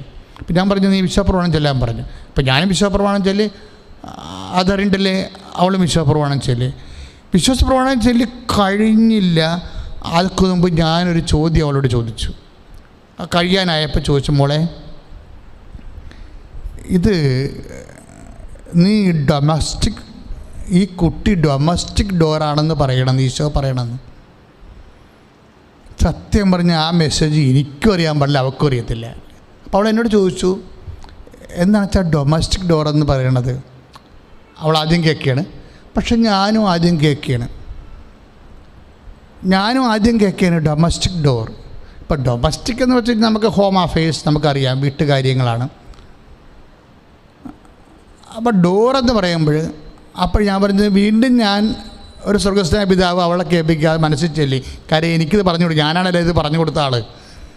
അപ്പോൾ എനിക്കത് പറഞ്ഞു കൊടുക്കാൻ എൻ്റെ ആ ദർശനം വ്യാഖ്യാനിക്കാൻ, അല്ലെങ്കിൽ ആന്തരിക, ഇത് ദർശനം പോലും അല്ല, ആന്തരികമായ ഒരു പ്രചോദനമാണ് ഈ മെസ്സേജ് വരേണ്ടത്, ഡൊമസ്റ്റിക് ഡോർ എന്നുള്ളത്.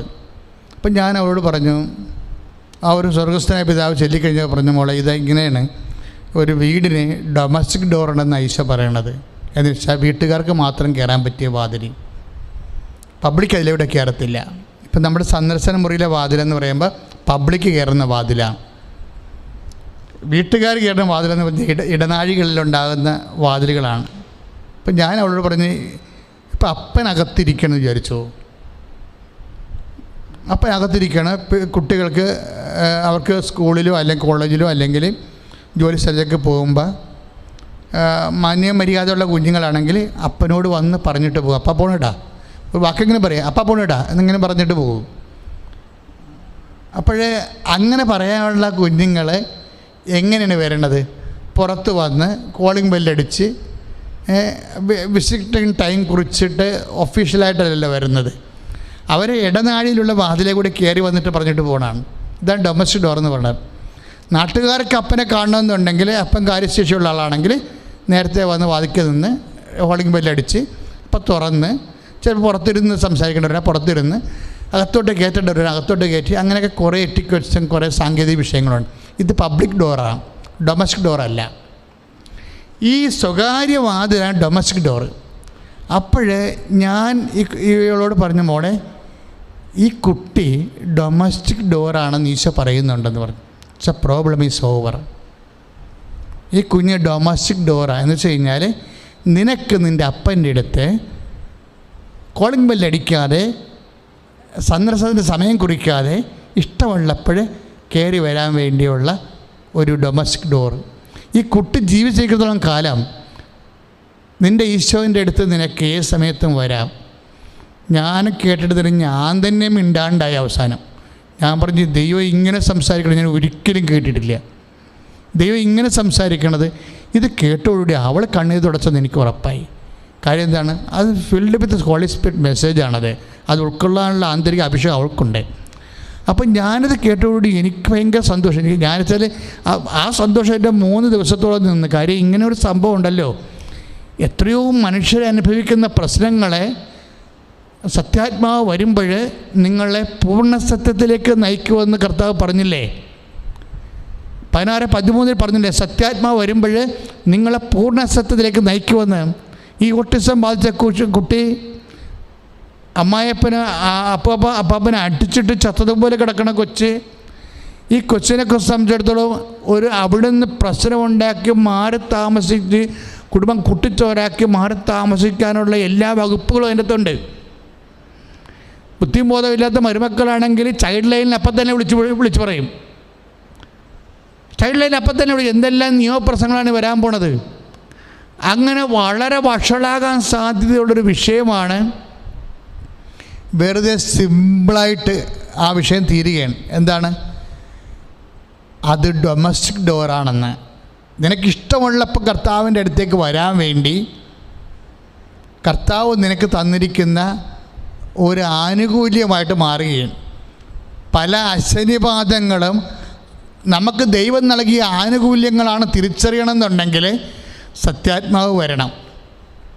എല്ലാ വിഷയങ്ങൾക്കും അതിന് സത്യമുണ്ട്, എല്ലാ വിഷയങ്ങൾക്കും അതിൻ്റെ നുണയുണ്ടെന്ന് പറയും. ഇപ്പോൾ ഓട്ടിസം ബാധിച്ച കുട്ടികളെക്കുറിച്ച് അതിന് നുണയുണ്ട്. ഇപ്പം മാസ്റ്റർബേറ്റായിട്ട് ജീവിച്ചിട്ടുള്ള ആൾക്കാരാണ് ഓട്ടിസം ബാധിച്ച കുഞ്ഞുങ്ങളെ ജനിപ്പിക്കണമെന്നും പറഞ്ഞൊരു തിയറിയുണ്ട്. അതതിൻ്റെ നുണയാണ്, അതിൻ്റെ നുണയാണത്. അതുപോലെ തന്നെ മാതാപിതാക്കന്മാർ തമ്മിൽ ലൈംഗിക ബന്ധത്തിലുണ്ടായിട്ടുള്ള നേരത്തെ പ്രീ മാരിറ്റൽ സെക്സൊക്കെ ചെയ്തിട്ടുള്ള ആൾക്കാർക്കാണ് ഓട്ടിസം ബാധിച്ച കുഞ്ഞുങ്ങളുണ്ടാകുന്നതെന്ന് ഒരു തിയറിയുണ്ട്. അതതിൻ്റെ നുണയാണ്. അതിൻ്റെ സത്യമെന്ന് പറഞ്ഞാൽ എന്താണ്? ഡൊമസ്റ്റിക് ഡോറാണ് എൻ്റെ സത്യം. എന്താണ്? എല്ലാ മാതാപിതാക്കന്മാർക്കും എല്ലാ മനുഷ്യൻ വിശ്വാസികൾക്കും ദൈവത്തിൻ്റെ അടുത്ത് സ്വകാര്യമായി വരാൻ വേണ്ടി ഒരു സ്വകാര്യമായി തുറക്കാവുന്ന ഒരു വാതിലെ, നിൻ്റെ മുമ്പിൽ തുറന്നിട്ടിരിക്കുന്ന ഒരു വാതിലെ. നമ്മൾ ഐസയ 40:22 പറയും, ഞാൻ തുറന്ന വാതിൽ ആരും അടക്കുകയില്ല, ഞാൻ അടച്ച വാതിൽ ആരും തുറക്കത്തില്ല. ആർക്കും അടക്കാൻ പറ്റാത്തൊരു വാതിൽ ദൈവപൈതലെ, ഒരു ഡിസ്ഗൈസ്ഡ് ബ്ലെസ്സിങ് ഇൻ ഡിസ്കൈസ് ആയിട്ട് നിൻ്റെ ജീവിതത്തിൽ ഉണ്ടെങ്കിൽ നീ അത് വിവേചിക്കണത്, നിനക്കത് വിവേചിച്ച് തരണത് ദൈവത്തിൻ്റെ, അതിൻ്റെ സത്യം പറയണത്, നിന്നെ സ്വതന്ത്രമാക്കണത് ദൈവത്തിൻ്റെ സത്യാത്മാവാണ്. സത്യാത്മാവ് വരുമ്പോൾ നിന്നെ പൂർണ്ണത്വത്തിലേക്ക് നയിക്കുമെങ്കിൽ ആ സത്യാത്മാവ് തന്നെയാണ് നിന്നെ സാന്ത്വനപ്പെടുത്തുന്നത്. ആ സത്യാത്മാവ് തന്നെയാണ് ഇവിടെ സഹനമുണ്ടെങ്കിൽ ആ സഹനത്തിന് സാന്ത്വനമുണ്ടെന്നാണ് കർത്താവിൻ്റെ പരിശുദ്ധാത്മാവിൻ്റെ വാഗ്ദാനം നൽകുന്നത്. സഹനം മാത്രമല്ല, wherever there is suffering, there is consolation in the name of Jesus Christ. കർത്താവിൻ്റെ നാമത്തിൽ സാന്ത്വനമുണ്ട്. ദൈവവേദന ആ സാന്ത്വനം അന്വേഷിക്കാതെ, ആ സാന്ത്വനം നേടാതെ നിന്റെ സകലത്തിന് വേറെ ഉത്തരവാദി. അതിന് പലതരത്തിലുള്ള എൻ്റെ പാപകാരണങ്ങളാണ്, പൂർവികരുടെ പാപങ്ങളാണെന്നൊക്കെ പറയുന്ന വ്യാജ പ്രബോധനങ്ങളെ തിരസ്കരിച്ചുകൊണ്ട് ദൈവത്തിൻ്റെ മനസ്സറിയാൻ, സത്യത്തിൻ്റെ സാന്ത്വനത്തിൻ്റെ ആത്മാവിനാൽ അഭിഷിക്തരാകാൻ പ്രാർത്ഥിക്കട്ടെ. സ്തുതിക്കട്ടെ. ഹല്ലേലൂയ. ഹല്ലേലൂയ, ഹല്ലേലൂയ, ഹല്ലേലൂയ, ഹല്ലേലൂയ. കരങ്ങൾ ഉയർത്തിക്കൊണ്ട് സ്തുതിക്കട്ടെ. ഹല്ലേലൂയ. ഈശോയെ നിറയണമേ, ആത്മാവിൽ നിറയണമേ കർത്താവേ. പരിശുദ്ധ പരമദിവ്യകാരുണ്യത്തിന് ആരാധനയും സ്തുതിയും പുകഴ്ചയും ഉണ്ടായിരിക്കട്ടെ. പരിശുദ്ധ പരമദിവ്യകാരുണ്യത്തിന് ആരാധനയും സ്തുതിയും പരിശുദ്ധ പരമദിവ്യകാരുണ്യത്തിന് ആരാധനയും സ്തുതിയും പുകഴ്ചയും ഉണ്ടായിരിക്കട്ടെ.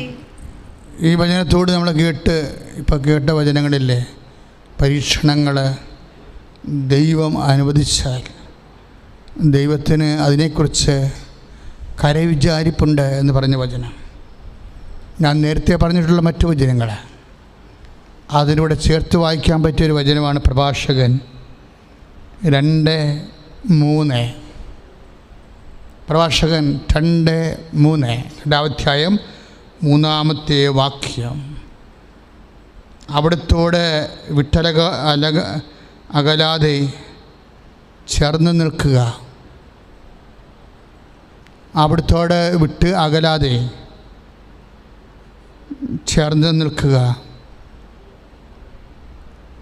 നിൻ്റെ അന്ത്യദിനങ്ങൾ ധന്യമായിരിക്കും.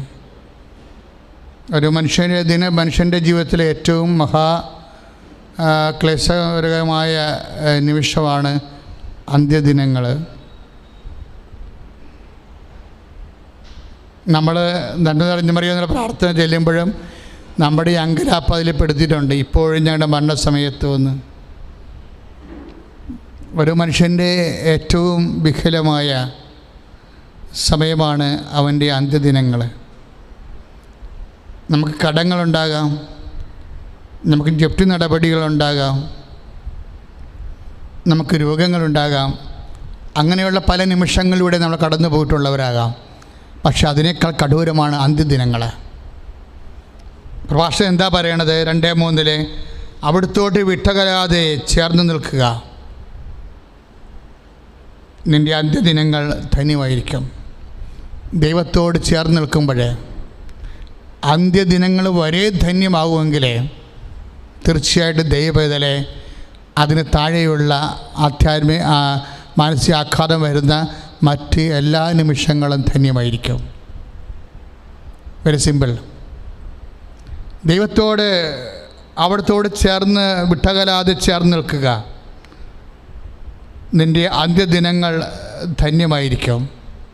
കർത്താവിനോട് വിട്ടകലാതെ ചേർന്ന് നിൽക്കുന്നാൽ നമ്മുടെ ഒരു മനുഷ്യൻ്റെ ആയുസ്സിൽ ഏറ്റവും മോശമായ സമയം അവൻ്റെ അന്ത്യദിനങ്ങളാണെങ്കിൽ കർത്താവിനോടുള്ള ചേർന്ന് നിൽപ്പ് അന്ത്യദിനങ്ങളെ ആശ്വസിപ്പിക്കുമെങ്കിൽ എൻ്റെ ദൈവവേദലെ അതിന് താഴെയുള്ളതാണ് എല്ലാ പരീക്ഷങ്ങളും. നിൻ്റെ ജോലി, നിൻ്റെ വീട്, നിൻ്റെ വിവാഹം, നിൻ്റെ കുടുംബത്തിൽ നീ അനുഭവിക്കുന്ന ഓരോ തകർച്ചയും അന്ത്യമുഹൂർത്തങ്ങളെക്കാളും ആഘാതം കുറഞ്ഞതാണ്.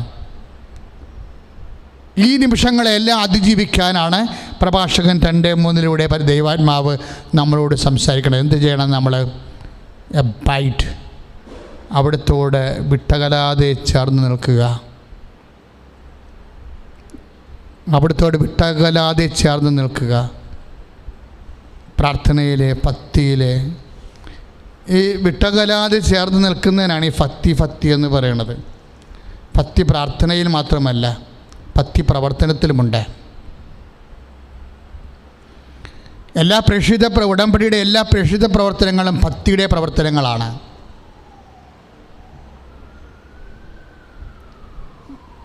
എല്ലാ പ്രാർത്ഥനകളും പലപ്പോഴും ഭക്തി എന്ന് പറയുമ്പോഴും നമ്മുടെ പ്രാർത്ഥനയ്ക്ക് മാത്രമാണ് ഭക്തിയോട് പ്രാർത്ഥിക്കുക, ഭക്തിയോടെ ആചാരങ്ങൾ അനുഷ്ഠിക്കുക, അങ്ങനെയുള്ള അനുഷ്ഠാന ക്രിയകൾക്കാണ് ഭക്തി ചേർത്ത് പറയുന്നത്. പക്ഷെ ക്രിസ്ത്യൻ ഡിവോഷൻ അങ്ങനെയല്ല.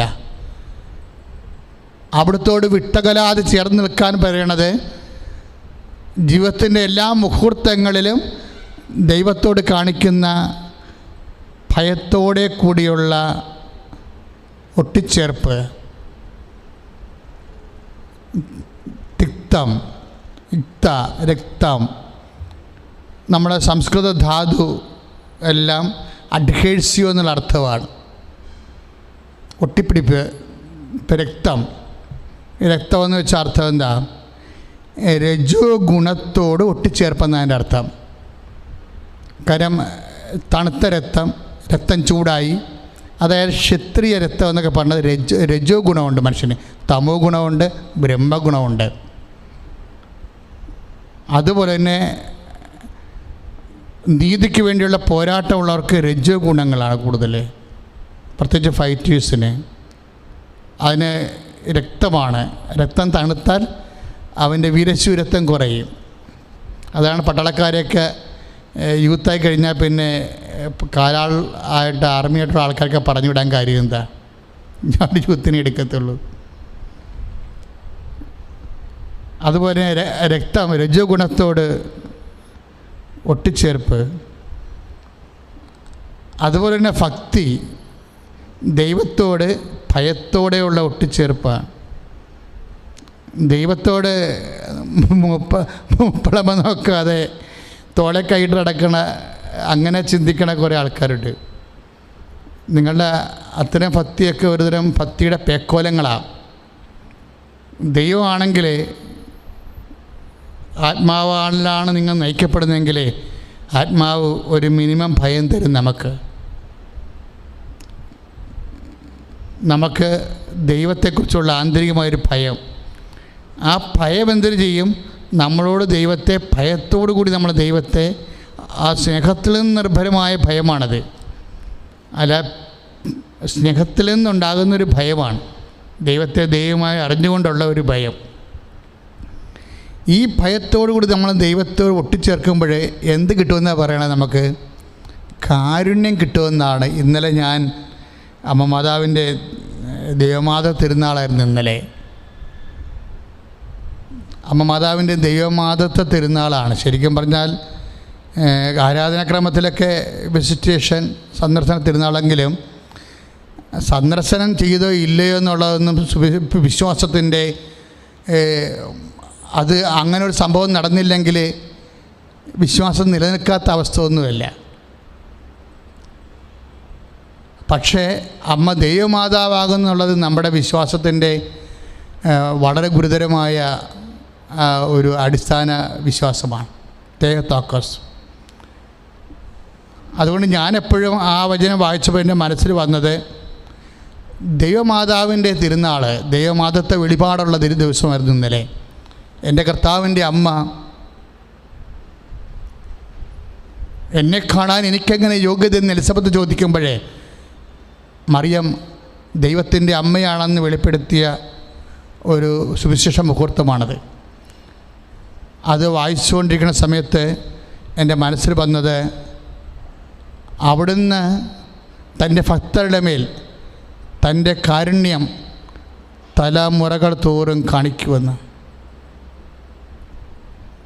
ദൈവം തൻ്റെ കാരുണ്യം തൻ്റെ ഭക്തരുടെ മേൽ തലമുറകൾ തോറും കാണിക്കും. അതായത് അമ്മ എങ്ങനെയാണ് ദൈവമാതാവായെന്നുള്ള ചോദ്യത്തിന് പരിശുദ്ധാത്മാവ് നൽകുന്നൊരു മറുപടിയായിട്ടാണ് എനിക്കത് തോന്നിയത്. അമ്മ പറഞ്ഞത് എൻ്റെ യോഗ്യതയല്ല, ഞാൻ അപ്പായുടെ ഒരു ഭക്തയാണ്, ഒരു വല്ലാത്ത ഭക്ത. എന്നുവെച്ചാൽ 4 വയസ്സിൽ പെറ്റ് സാമുവലിനെ പോലെ ദേവാലയത്തെ കൊണ്ടുവന്ന് നിർത്തി 12 വയസ്സ് വരെ അപ്പായുടെ കൂടെ ജീവിച്ചപ്പോൾ കിട്ടിയ ഭക്തിയാണത്. അത് അമ്മ 12 വയസ്സ് കഴിഞ്ഞപ്പോൾ ആ പത്തി കളഞ്ഞില്ല. ഇന്ന് ലോകത്തിന് മുഴുവൻ സംഭവിച്ചിരിക്കുന്ന എൻ്റെ പ്രശ്നം 12 വയസ്സ് വരെ എല്ലാവർക്കും പത്തിയുണ്ട്, വിശ്വാസമുണ്ട്. പല ക്രിമിനൽസും പണ്ട് ഓൾട്ടർ ബോയ്സ് ആയിരുന്നു, അറിയാമോ നിങ്ങൾക്ക്? ഞാനിവിടെ ഇടവക ചെല്ലുമ്പോൾ വെള്ളമടിച്ച് 4 കാലിലൊക്കെ വരുന്നവന്മാരെ കാണുമ്പോൾ നാട്ടുകാർ പറഞ്ഞതാണ്, ഇവൻ പണ്ട് ഓൾട്ടർ ബോയ് ആയെന്ന് പറയും. സി വാട്ട് ഹാപ്പൻഡ്, എവിടെയാണ് സംഭവിച്ചത്? 12 വയസ്സായപ്പോൾ അവൻ്റെ ഭക്തി നഷ്ടപ്പെട്ടു. അങ്ങനെ ഭക്തി നഷ്ടപ്പെടുന്നുണ്ടെങ്കിൽ അത് മാതാപിതാക്കന്മാരെയോ സഭയെ കുറ്റം പറഞ്ഞ കാര്യമില്ല, ആ വ്യക്തി തന്നെയാണ് കളഞ്ഞത്. കാര്യം ഓരോ 12 വയസ്സെന്ന് പറയുന്നത് ഒരു ആത്മീയ പൗരത്വത്തിൻ്റെ ഒരു കാലമാണെങ്കിൽ ഒരു പിശാച് ഒരു മനുഷ്യനെ ഒരിക്കലും തൊടത്തില്ല unless we give a chance. അതുകൊണ്ടാണ് എഫേസ്യരുടെ പുസ്തകത്തിൽ പറയുന്നത്, സത്താന് നിങ്ങൾ അവസരം കൊടുക്കരുത്. ആരെങ്കിലും പത്തിയിൽ നിന്ന് വിട്ടുപോയിട്ടുണ്ടെങ്കിൽ അത് അവൻ്റെ മാത്രം ഉത്തരവാദിത്വമാണ്. ആരെങ്കിലും പത്തിയിൽ നിന്ന് വിട്ടുപോയിട്ടുണ്ടെങ്കിൽ അത് അവൻ്റെ മാത്രം ഉത്തരവാദിത്വമാണ്. എനിക്ക് 9ാം ക്ലാസ് വെച്ച് കുറച്ച് അബ്രീവേഷൻ സംഭവിച്ച ആളാണ്. ചീത്ത കൂട്ടുകെട്ട് കാരണം എൻ്റെ വിശുദ്ധിയ പ്രാർത്ഥന പോയ ആളുണ്ട്, ഒരു കാലമുണ്ട്. പക്ഷേ 10ാം ക്ലാസ് ആയപ്പോൾ ഞാൻ തന്നെ തിരിച്ചു വന്നത്. 1 കൊല്ലം മാത്രമേ എനിക്കൊരു ഗ്യാപ്പ് കിട്ടിയുള്ളൂ, കർത്താവുമായിട്ട് അകന്ന് പോകേണ്ട ഒരു കാലം വന്നുള്ളൂ. പക്ഷേ 10ാം ക്ലാസ്സിലായപ്പോൾ ഞാൻ തിരിച്ചു വന്നു. ആരാണ്? ഞാൻ തന്നെ പോയി, ഞാൻ തന്നെ തിരിച്ചു വന്നതാണ്. ഇന്നുവരെ പിന്നെ പോയിട്ടില്ല കർത്താവിൻ്റെ ഇടയ്ക്കെന്ന്. ആരെങ്കിലും 12 വയസ്സുകാർ ഏതെങ്കിലും കാരണവശാൽ കർത്താവിൽ നിന്ന് ഭക്തിയിൽ നിന്നും പ്രാർത്ഥനയിൽ നിന്നും പോയിട്ടുണ്ടെങ്കിൽ നിങ്ങൾ മാതാപിതാക്കന്മാരെ കുറ്റം പറഞ്ഞിട്ട് കഥയുമില്ല. ഏത് കുട്ടിയാണ് പോയത്, അത് അവളുടെ അല്ലെങ്കിൽ അവൻ്റെ മാത്രം ഉത്തരവാദിത്വമാണെന്ന് ഈ ധ്യാനം കേൾക്കുമ്പോൾ നിങ്ങൾ തിരിച്ചറിയണം. പരിശുദ്ധ അമ്മ 12 വയസ്സ് കഴിഞ്ഞിട്ടും അപ്പായോടുള്ള ഭക്തി നിലനിർത്തി. അങ്ങനെ നിലനിർത്തിയത് കൊണ്ട് അമ്മയോട് പരിശുദ്ധാത്മ പറഞ്ഞു, മേരി നീ എങ്ങനെ കർത്താവിൻ്റെ അമ്മയായെന്നറിയാമോ? അതിലൊരു കാരണം, പല കാരണങ്ങളുണ്ട്. ഒരു കാരണം അവിടുത്തെ കാരുണ്യമാണ്. അതാണ് ലൂക്കാ 1:50 എഴുതിയിരിക്കുന്നത്. അവിടുത്തെ ഭക്തരുടെ മേൽ അവിടുത്തെ കാരുണ്യം തലമുറകൾ തോറും കാണിക്കുമെന്ന്. നമ്മുടെ തലമുറയിൽ മാത്രമല്ല, അടുത്ത തലമുറയിലും അതിൻ്റെ പിന്നത്തെ തലമുറയിലും കാണിച്ചുകൊണ്ടേയിരിക്കുമെന്ന് കാരുണ്യം. അനാദ്യമായ കാലം മുതൽ ദൈവം സൂക്ഷിച്ചു വച്ചിരിക്കുന്ന കാരുണ്യമുണ്ട്. മനുഷ്യനെ സൃഷ്ടിക്കുമ്പോൾ അവൻ തെറ്റ് ചെയ്യുമെന്ന് കണക്കാക്കിയിട്ട് അതിനെ പരിഹാരം ചെയ്യാൻ വേണ്ടി സൂക്ഷിച്ചു വെച്ച നിരന്തരദ്രവ്യമായ ദൈവകാരുണ്യം അതാർക്കാണ് വിളമ്പിക്കൊടുക്കുന്നത്? അവിടുന്ന് തൻ്റെ ഭക്തരുടെ മേൽ. ആർക്കൊക്കെയാണ്? തലമുറകൾ തോറും. Full of sap ever green എന്ന് പറഞ്ഞ വചനമുണ്ട്. ഇടയ്ക്ക് എൻ്റെ മനസ്സിൽ വരുന്നൊരു വചനമാണ്, they are full of sap ever green. കർത്താവിൽ ആശ്രയിക്കുന്നവൻ, കർത്താവിനോട് ഭക്തി കാണിക്കുന്നവൻ, അവൻ എത്ര വാർദ്ധക്യം ചെന്നാലും അവൻ ഹരിതാഭമായിരിക്കും. സങ്കീർത്തനം 92:14 there are full of sap ever green. അതായത് അവൻ എത്ര പ്രായം ചെന്നാലും. കഴിഞ്ഞ ദിവസങ്ങളിൽ ഞാൻ ധ്യാനം നടത്തിയപ്പോൾ എൻ്റെ മനസ്സിൽ ഒരു കുർബാന ചൊല്ലിയപ്പോൾ എൻ്റെ മനസ്സിൽ വാക്ക് വന്നു. സഭയിൽ 2 ഡിസ്പ്യൂട്ട് വന്നിട്ടുണ്ട്. യുവാക്കന്മാർ നാളെയാണെന്ന് പറയും, നാളത്തെ വാഗ്ദാനമാണ് യുവാക്കന്മാരെന്ന് പറയും. അപ്പോൾ ഒരു വിഭാഗം പറയും യുവാക്കന്മാർ നാളത്തെ വാഗ്ദാനമല്ല, ഇന്നത്തെ സഭയാണെന്ന് പറയും. ഇത് ഞാൻ ധ്യാനിച്ചപ്പോൾ എൻ്റെ മനസ്സിൽ പറഞ്ഞത്, യുവാക്കന്മാർ ആരാണെന്ന് ചോദിച്ചു. എപ്പോഴെങ്കിലും ഒരു മനുഷ്യന് പ്രക്രിയേഷന് വേണ്ടി, ഉൽപ്പാദനത്തിന് വേണ്ടി അവൻ്റെ അവയവങ്ങൾ സജ്ജമായാൽ ഉടനെ അവൻ യുവാവാകുമോ? നോൺസെൻസ്. അവൻ്റെ അവയവങ്ങൾ പ്രത്യുൽപാദനത്തിന് വേണ്ടി റെഡിയായി കഴിയുമ്പോഴാണോ അവൻ യൗവനക്കാരനാകണത്, യുവതിയാകണത്? ബൈബിളിൽ അല്ല. എന്നാണ് നിനക്ക് കർത്താവിനെ കൊടുക്കാൻ കഴിയണത്? എന്നാണ് നിനക്ക് കർത്താവിനെ പ്രത്യുൽപാദിപ്പിക്കാൻ കഴിയണത്? എന്നാണ് നിനക്ക് കൃപ പ്രത്യുൽപാദിപ്പിക്കാൻ കഴിയണത്? ദാറ്റ് ഈസ്, ആ സമയത്താണ് നീ യുവാവോ യുവതിയോ ആകണത്. എന്ന് പറയുമ്പോൾ അവൻ കർത്താവിൻ്റെ ദാസൻ ആജ്ഞരിക്ക് നട്ടിരിക്കുന്ന മരങ്ങൾ പോലെയാണ് അവർ, നിത്യഹരിതമാണെന്ന് പറയുമ്പോൾ 84 വയസ്സിൽ യൂത്തായിരിക്കാൻ കഴിയുമെന്ന് എൻ്റെ അർത്ഥം. ദൈവജന നീ ഭക്തയാണെങ്കിൽ, നീ ഭക്തനാണെങ്കിൽ നിനക്ക് 90 വയസ്സായാലും നിനക്ക് വാർദ്ധക്യം ബാധിക്കത്തില്ല. നീ യൂത്തായിരിക്കും.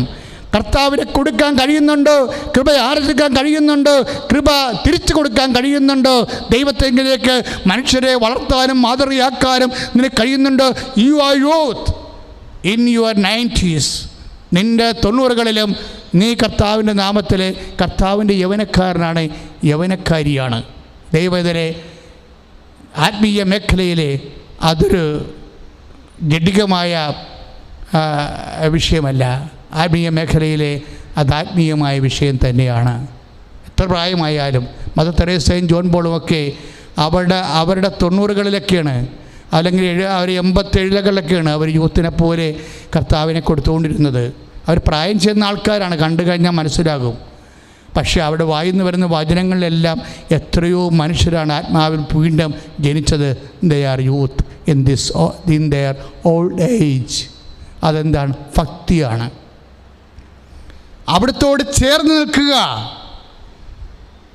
അവിടുത്തോട് വിട്ടകലാതെ ചേർന്ന് നിൽക്കുക. നിൻ്റെ അന്ത്യദിനങ്ങൾ ധന്യമായിരിക്കും. വരുന്ന ദുരിതങ്ങളെല്ലാം സ്വീകരിക്കുക. എന്തൊരു വചനം! ഞെരുക്കുന്ന ദൗർഭാഗ്യങ്ങളിലെ ശാന്തത കൈവടിയരുത്. പ്രഭാഷകൻ 2:5. എന്തെന്നാൽ സ്വർണം അഗ്നിയെ ശുദ്ധി ചെയ്യപ്പെടുന്നു, സഹനത്തിൻ്റെ തീച്ചൂളയിൽ കർത്താവിന് സ്വീകാര്യമായ മനുഷ്യരും. കർത്താവിന് അതാ പ്രഭാഷകൻ 5-6 വചനം, 5 വചനം 2:5. അപ്പം സഹനത്തിൻ്റെ തീച്ചൂളയിൽ മനുഷ്യരെ ശോധന ചെയ്യപ്പെടുന്നു. ആരാണ്? കർത്താവിന് സ്വീകാര്യരായ മനുഷ്യരെ. ഇതാണ് ഒരു സത്യം. നമുക്ക് സഹനം വരുമ്പോൾ നമ്മുടെ കയ്യിരിപ്പ് കൊണ്ടാണ്, പൂർവികരുടെ ദോഷം കൊണ്ടാണെന്നല്ല, അത് നുണയാണ്. സത്യാത്മാവ് വരുമ്പോൾ നിങ്ങളെ പൂർണ്ണ സത്യത്തിലേക്ക് നയിക്കുമെന്ന് 16-13 പറഞ്ഞെങ്കിൽ സഹനത്തിൽ തീച്ചുളയിൽ ഞെരുക്കപ്പെടുന്നത്, മെരുക്കപ്പെടുന്നത്, ശുദ്ധി ചെയ്യപ്പെടുന്നത് ആരാണ്? സഹനത്തിൻ്റെ തീച്ചുളയിൽ കർത്താവിന്. എന്തെന്നാൽ സ്വർണം അഗ്നിയിൽ ശുദ്ധി ചെയ്യപ്പെടുന്നു. പ്രഭാഷകൻ 2:5. അതുപോലെ തന്നെ സഹനത്തിൻ്റെ തീച്ചുളയിൽ കർത്താവിന് സ്വീകാര്യരായ മനുഷ്യരും. നിനക്ക് സഹനമുണ്ടോ? അത് കർത്താവിൻ്റെ നാമത്തിലാണോ നീ എടുക്കണത്? നീ ആരാണ്? കർത്താവിന് സ്വീകാര്യനായ മനുഷ്യൻ. അതാണ് അതിൻ്റെ സത്യം. അതാണ് സത്യാത്മാവ് ഇപ്പോൾ നിനക്ക് വെളിപ്പെടുത്തുന്നത്. അതാണ് നിനക്ക് സാന്ത്വനം നൽകുന്നത്. അതാണ് നിനക്ക് സ്വാതന്ത്ര്യം നൽകുന്നത്. നീ സത്യം പറയുകയും സത്യം നിങ്ങളെ സ്വതന്ത്രമാക്കുകയും ചെയ്യുമ്പോൾ, സഹനത്തിൻ്റെ അർത്ഥമറിയുമ്പോൾ നമുക്ക് ഭയത്തിൽ നിന്നും, നിരാശയിൽ നിന്നും, ഉത്കണ്ഠകളിൽ നിന്നും സ്വാതന്ത്ര്യം പ്രാപിക്കട്ടെ. ശ്രുതികട്ടെ. ഹല്ലേലൂയ, ഹല്ലേലൂയ, ഹല്ലേലൂയ, ഹല്ലേലൂയ, ഹല്ലേലൂയ, ഹല്ലേലൂയ. കരങ്ങൾ ഉയർത്തിക്കൊണ്ട് സ്തുതിക്കട്ടെ. ഹല്ലേലൂയ, ഹല്ലേലൂയ. കർത്താവേ, ഞങ്ങളുടെ പ്രായത്തിൻ്റെ ഏത് സാഹചര്യത്തിലും കർത്താവിന് നൽകാനുള്ള കൃപാഭിഷേകം പ്രബോധനത്തിലൂടെ, ദിവ്യകാരുണ്യ ആരാധനയിലൂടെ ലോകത്തെ ശുശ്രൂഷയിലായിരിക്കുന്ന ഓരോ മക്കൾക്കും നൽകുന്നതിന് നന്ദി പറയുന്ന കർത്താവേ, ആരാധിക്കുന്ന ദൈവമേ, മഹത്വപ്പെടുന്ന കർത്താവേ. ഹല്ലേലൂയ, ഹല്ലേലൂയ, ഹല്ലേലൂയ. ഓ ദിവ്യകാരുണ്യമേ, സത്യാത്മാവിനാൽ ഞങ്ങളെ പ്രബുദ്ധരാക്കിയതിന് നന്ദി പറയുന്നു. പ്രത്യക്ഷങ്ങളുടെ മാതാവേ, അവിടെ മാതൃശക്തി ഞങ്ങൾക്ക് നൽകുന്നതിന് നന്ദി പറയുന്നു. ഹല്ലേലൂയ, ഹല്ലേലൂയ, ഹല്ലേലൂയ. ശുദ്ധാത്മാവേ വന്നെന്നുള്ളിൽ വാസം ചെയ്യണേ. എല്ലാവരും സത്യാത്മാവേ നിത്യതയിലെത്തോളം ചേർന്ന് പാടാം. ശുദ്ധാത്മാവേ വന്നെന്നുള്ളിൽ വാസം ചെയ്യണേ. സത്യാത്മാവേ നിത്യതയിലെത്തോളം ജീവനുക ജീവദായക, ജീവനുക ജീവദായക, ജീവനാളമായി എരിഞ്ഞു തീരുവാൻ, ജീവനാളമായി എരിഞ്ഞു തീരുവാൻ ശുദ്ധാത്മാവേ വന്നെന്നുള്ളിൽ വാസം ചെയ്യണേ. സത്യാത്മാവേ നിത്യതയിലെത്തോളം ശുദ്ധാത്മാവേ വന്നെന്നുള്ളിൽ വാസം ചെയ്യണേ. സത്യാത്മാവേ നിത്യതയിലെത്തോളം ജീവനുക ജീവദായക, ജീവനുക ജീവദായക,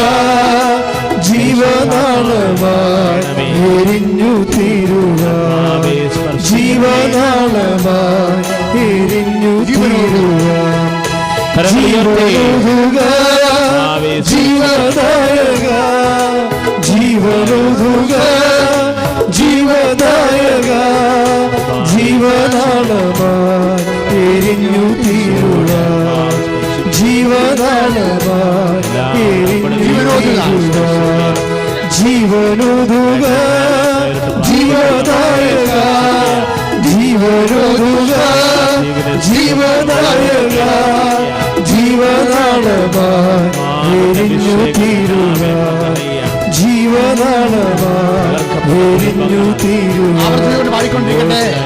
അഭിഷേകത്തിന്റെ സമയമാണ്, അഭിഷേകത്തിന്റെ സമയമാണ്. ആവർത്തിച്ചുകൊണ്ട് പാടിക്കൊണ്ടിരിക്കട്ടെ. കർത്താവേ, നിന്റെ അഭിഷിക്തനെ, അഭിഷിക്തന്റെ പൗരോഹിത്യത്തെ ഇപ്പോഴും മഹത്വപ്പെടുത്തണമേ. അടിയ 35 വർഷമായി അർപ്പിച്ചിട്ടുള്ള പരിശുദ്ധ കുർബാനയെ എല്ലാം ഇപ്പോഴും ഓർക്കണമേ. ജീവനോടെ പ്രത്യക്ഷപ്പെടുവാൻ അമ്മയെ പറഞ്ഞുവിട്ട അങ്ങയുടെ കാരുണ്യത്തെ അനുസ്മരിക്കണമേ. ആ കാരുണ്യത്തെ അനുസ്മരിച്ചുകൊണ്ട് രോഗികൾ പ്രാർത്ഥിക്കുന്നുണ്ട്, ജീവിതം കൈവിട്ടുപോയവർ പ്രാർത്ഥിക്കുന്നുണ്ട്, കടക്കാർ പ്രാർത്ഥിക്കുന്നുണ്ട്, അഡ്മിഷൻ കിട്ടാത്തവർ പ്രാർത്ഥിക്കുന്നുണ്ട്, ആ കാവടി നഷ്ടപ്പെട്ടവർ പ്രാർത്ഥിക്കുന്നുണ്ട്, വിശുദ്ധിയില്ലാത്തവരെ വിദ്യാർത്ഥികളോടെ സങ്കടത്തോടെ പ്രാർത്ഥിക്കുന്നുണ്ട്, ജോലിയില്ലാത്തവർ പ്രാർത്ഥിക്കുന്നുണ്ട്, പലതരത്തില് അനുഭവിക്കുന്നവരെ കോവിഡ് ബാധിതർ പ്രാർത്ഥിക്കുന്നുണ്ട്, ക്യാൻസർ രോഗികൾ പ്രാർത്ഥിക്കുന്നുണ്ട്, വിവാഹമൊത്തു വരാത്തവരെ പ്രാർത്ഥിക്കുന്നുണ്ട്. അവരെ പ്രാർത്ഥിക്കണമേ. അമ്മയുടെ രാജിച്ച് പ്രാർത്ഥിക്കുന്ന കർത്താവേ, അവരെ ജീവിതം വഴിപെട്ടവരെ, നിങ്ങൾക്ക് രോഗമുള്ളവരെ, ഗർഭിണികൾക്ക് അസുഖങ്ങളുള്ളവരെ ഇപ്പോൾ പ്രാർത്ഥിക്കുന്നതിന് കർത്താവേ, കർത്താവേ, രോഗികളെ, കർത്താവേ, രോഗികളെ, ുള്ളവരെ,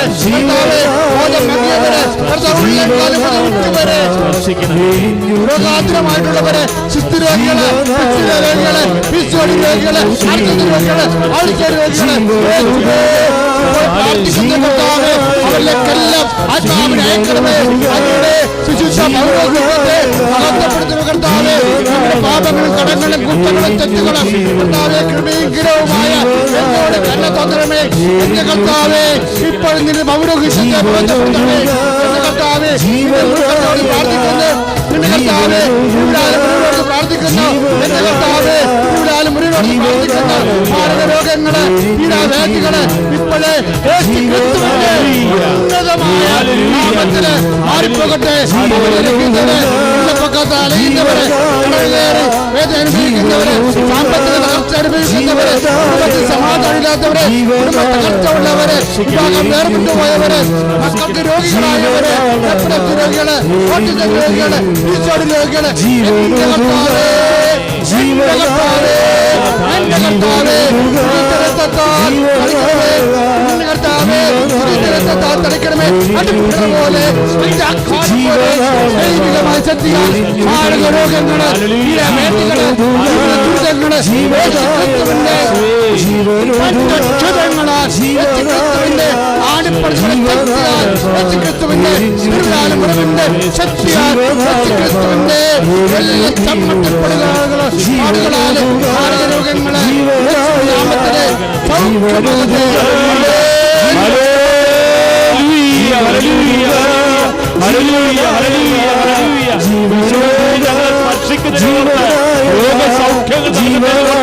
രോഗനാനാവിധമായ രോഗ ദുരിതങ്ങൾ കഴിയുന്നവരെ അത് സ്പർശിക്കുന്നതിനെ ഓർത്ത് നന്ദി പറയുന്ന കർത്താവേ, അനുഗ്രഹം വർഷിക്കുന്നതിനെ ഓർത്ത് പ്രാർത്ഥിക്കുന്നവരെ ആശീർവദിക്കുന്നതിന്റെ മേല് ഈശോയെ നന്ദി പറയുന്നു. അനുദിന കൃപാസനത്തിലേക്ക് വിളിച്ച് ദുരിതങ്ങൾ സമർപ്പിക്കുന്നവരെ പരിശുദ്ധാത്മാവേ അങ്ങ് വാസം ചെയ്യണമേ. സത്യാത്മാവേ നിങ്ങളെ സ്പർശിക്കുന്ന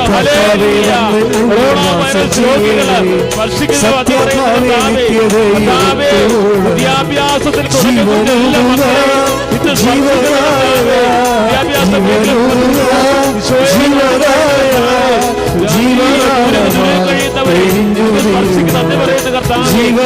6 നിയോഗങ്ങളും ഓർത്തു സമർപ്പിക്കട്ടെ.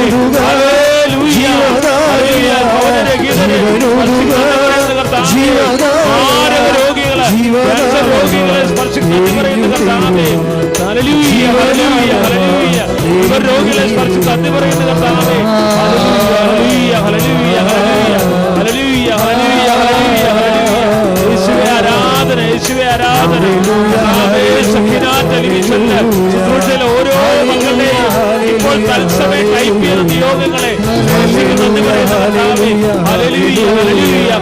Lord Jesus, pour out your spirit. Touch with your fire finger. Soak with the precious blood. Command you. In the name of Jesus Christ. You be freed. And sign with the sign of God. So that you never again suffering from the same disease. Praise you, Jesus. Hallelujah. Glory to Jesus. Hallelujah. Hallelujah. Hallelujah. Hallelujah. Hallelujah. Hallelujah. കരങ്ങൾ ഉയർത്തി സ്തുതിക്കട്ടെ. നിങ്ങളെ ആശീർവദിക്കുകയാണ്. ലോകത്തിന്റെ നാനാഭാഗങ്ങളിൽ നിന്ന് ഓരോ ദൈവമക്കളുടെ നിയോഗങ്ങളുടെ മേലെ ഉടമ്പടിയിൽ സമർപ്പിച്ച നിയോഗങ്ങളുടെ മേലെ നൈറ്റ് ക്യാൻഡിൽ പ്രേയർ റിക്വസ്റ്റ് പ്രാർത്ഥിക്കുന്നവരുടെ മക്കളുടെ മേലെ വിവാഹത്തിലേക്ക് നിമിഷങ്ങൾ തോറും ജീവിത ദുരിതങ്ങൾ പ്രവർത്തനം പ്രാർത്ഥിക്കുന്ന മക്കളുടെ മേലെ ഇതാ വിവാഹത്തിൽ പ്രത്യക്ഷയായ പരിശുദ്ധമ്മയുടെ മാതൃശക്തിയാൽ ദിവ്യകാരുണ്യ ഈശോ എല്ലാവരെയും ആശീർവദിക്കുകയാണ്. ഈശോയെ മാരകമായ രോഗങ്ങളും കൊറോണ വൈറസ് രോഗികളും അങ്ങ് സ്പർശിക്കുന്ന കർത്താവേ, തകർക്കപ്പെട്ട കുടുംബങ്ങളെയും കർത്താവേ പൗരരഹിതരേക്ക് സ്പർശിക്കുന്ന കർത്താവേ, കടലാക്രമത്തിനിടയായവരെ അങ്ങ് സ്പർശിച്ച് നന്ദി പറയുന്നു. ഹല്ലേലൂയ. ഹല്ലേലൂയ. പരിശുദ്ധ പരമമാ ദിവ്യകാരുണ്യമേ ഈശോയെ ആരാധന. എന്നുമെന്നും ഈശോയെ ആരാധന. ഈശോയെ ആരാധന. പരിശുദ്ധ പരമമാ ഈശോയെ ആരാധന. ദിവ്യകാരുണ്യമേ ഈശോയെ ആരാധന. ഈശോയെ ആരാധന. അങ്ങേയ്ക്കാരാധന. പരിശുദ്ധ പരമമാ ഈശോയെ ദിവ്യകാരുണ്യമേ ഈശോയെ ആരാധന. ഈശോയെ ആരാധന. അങ്ങേയ്ക്കാരാധന.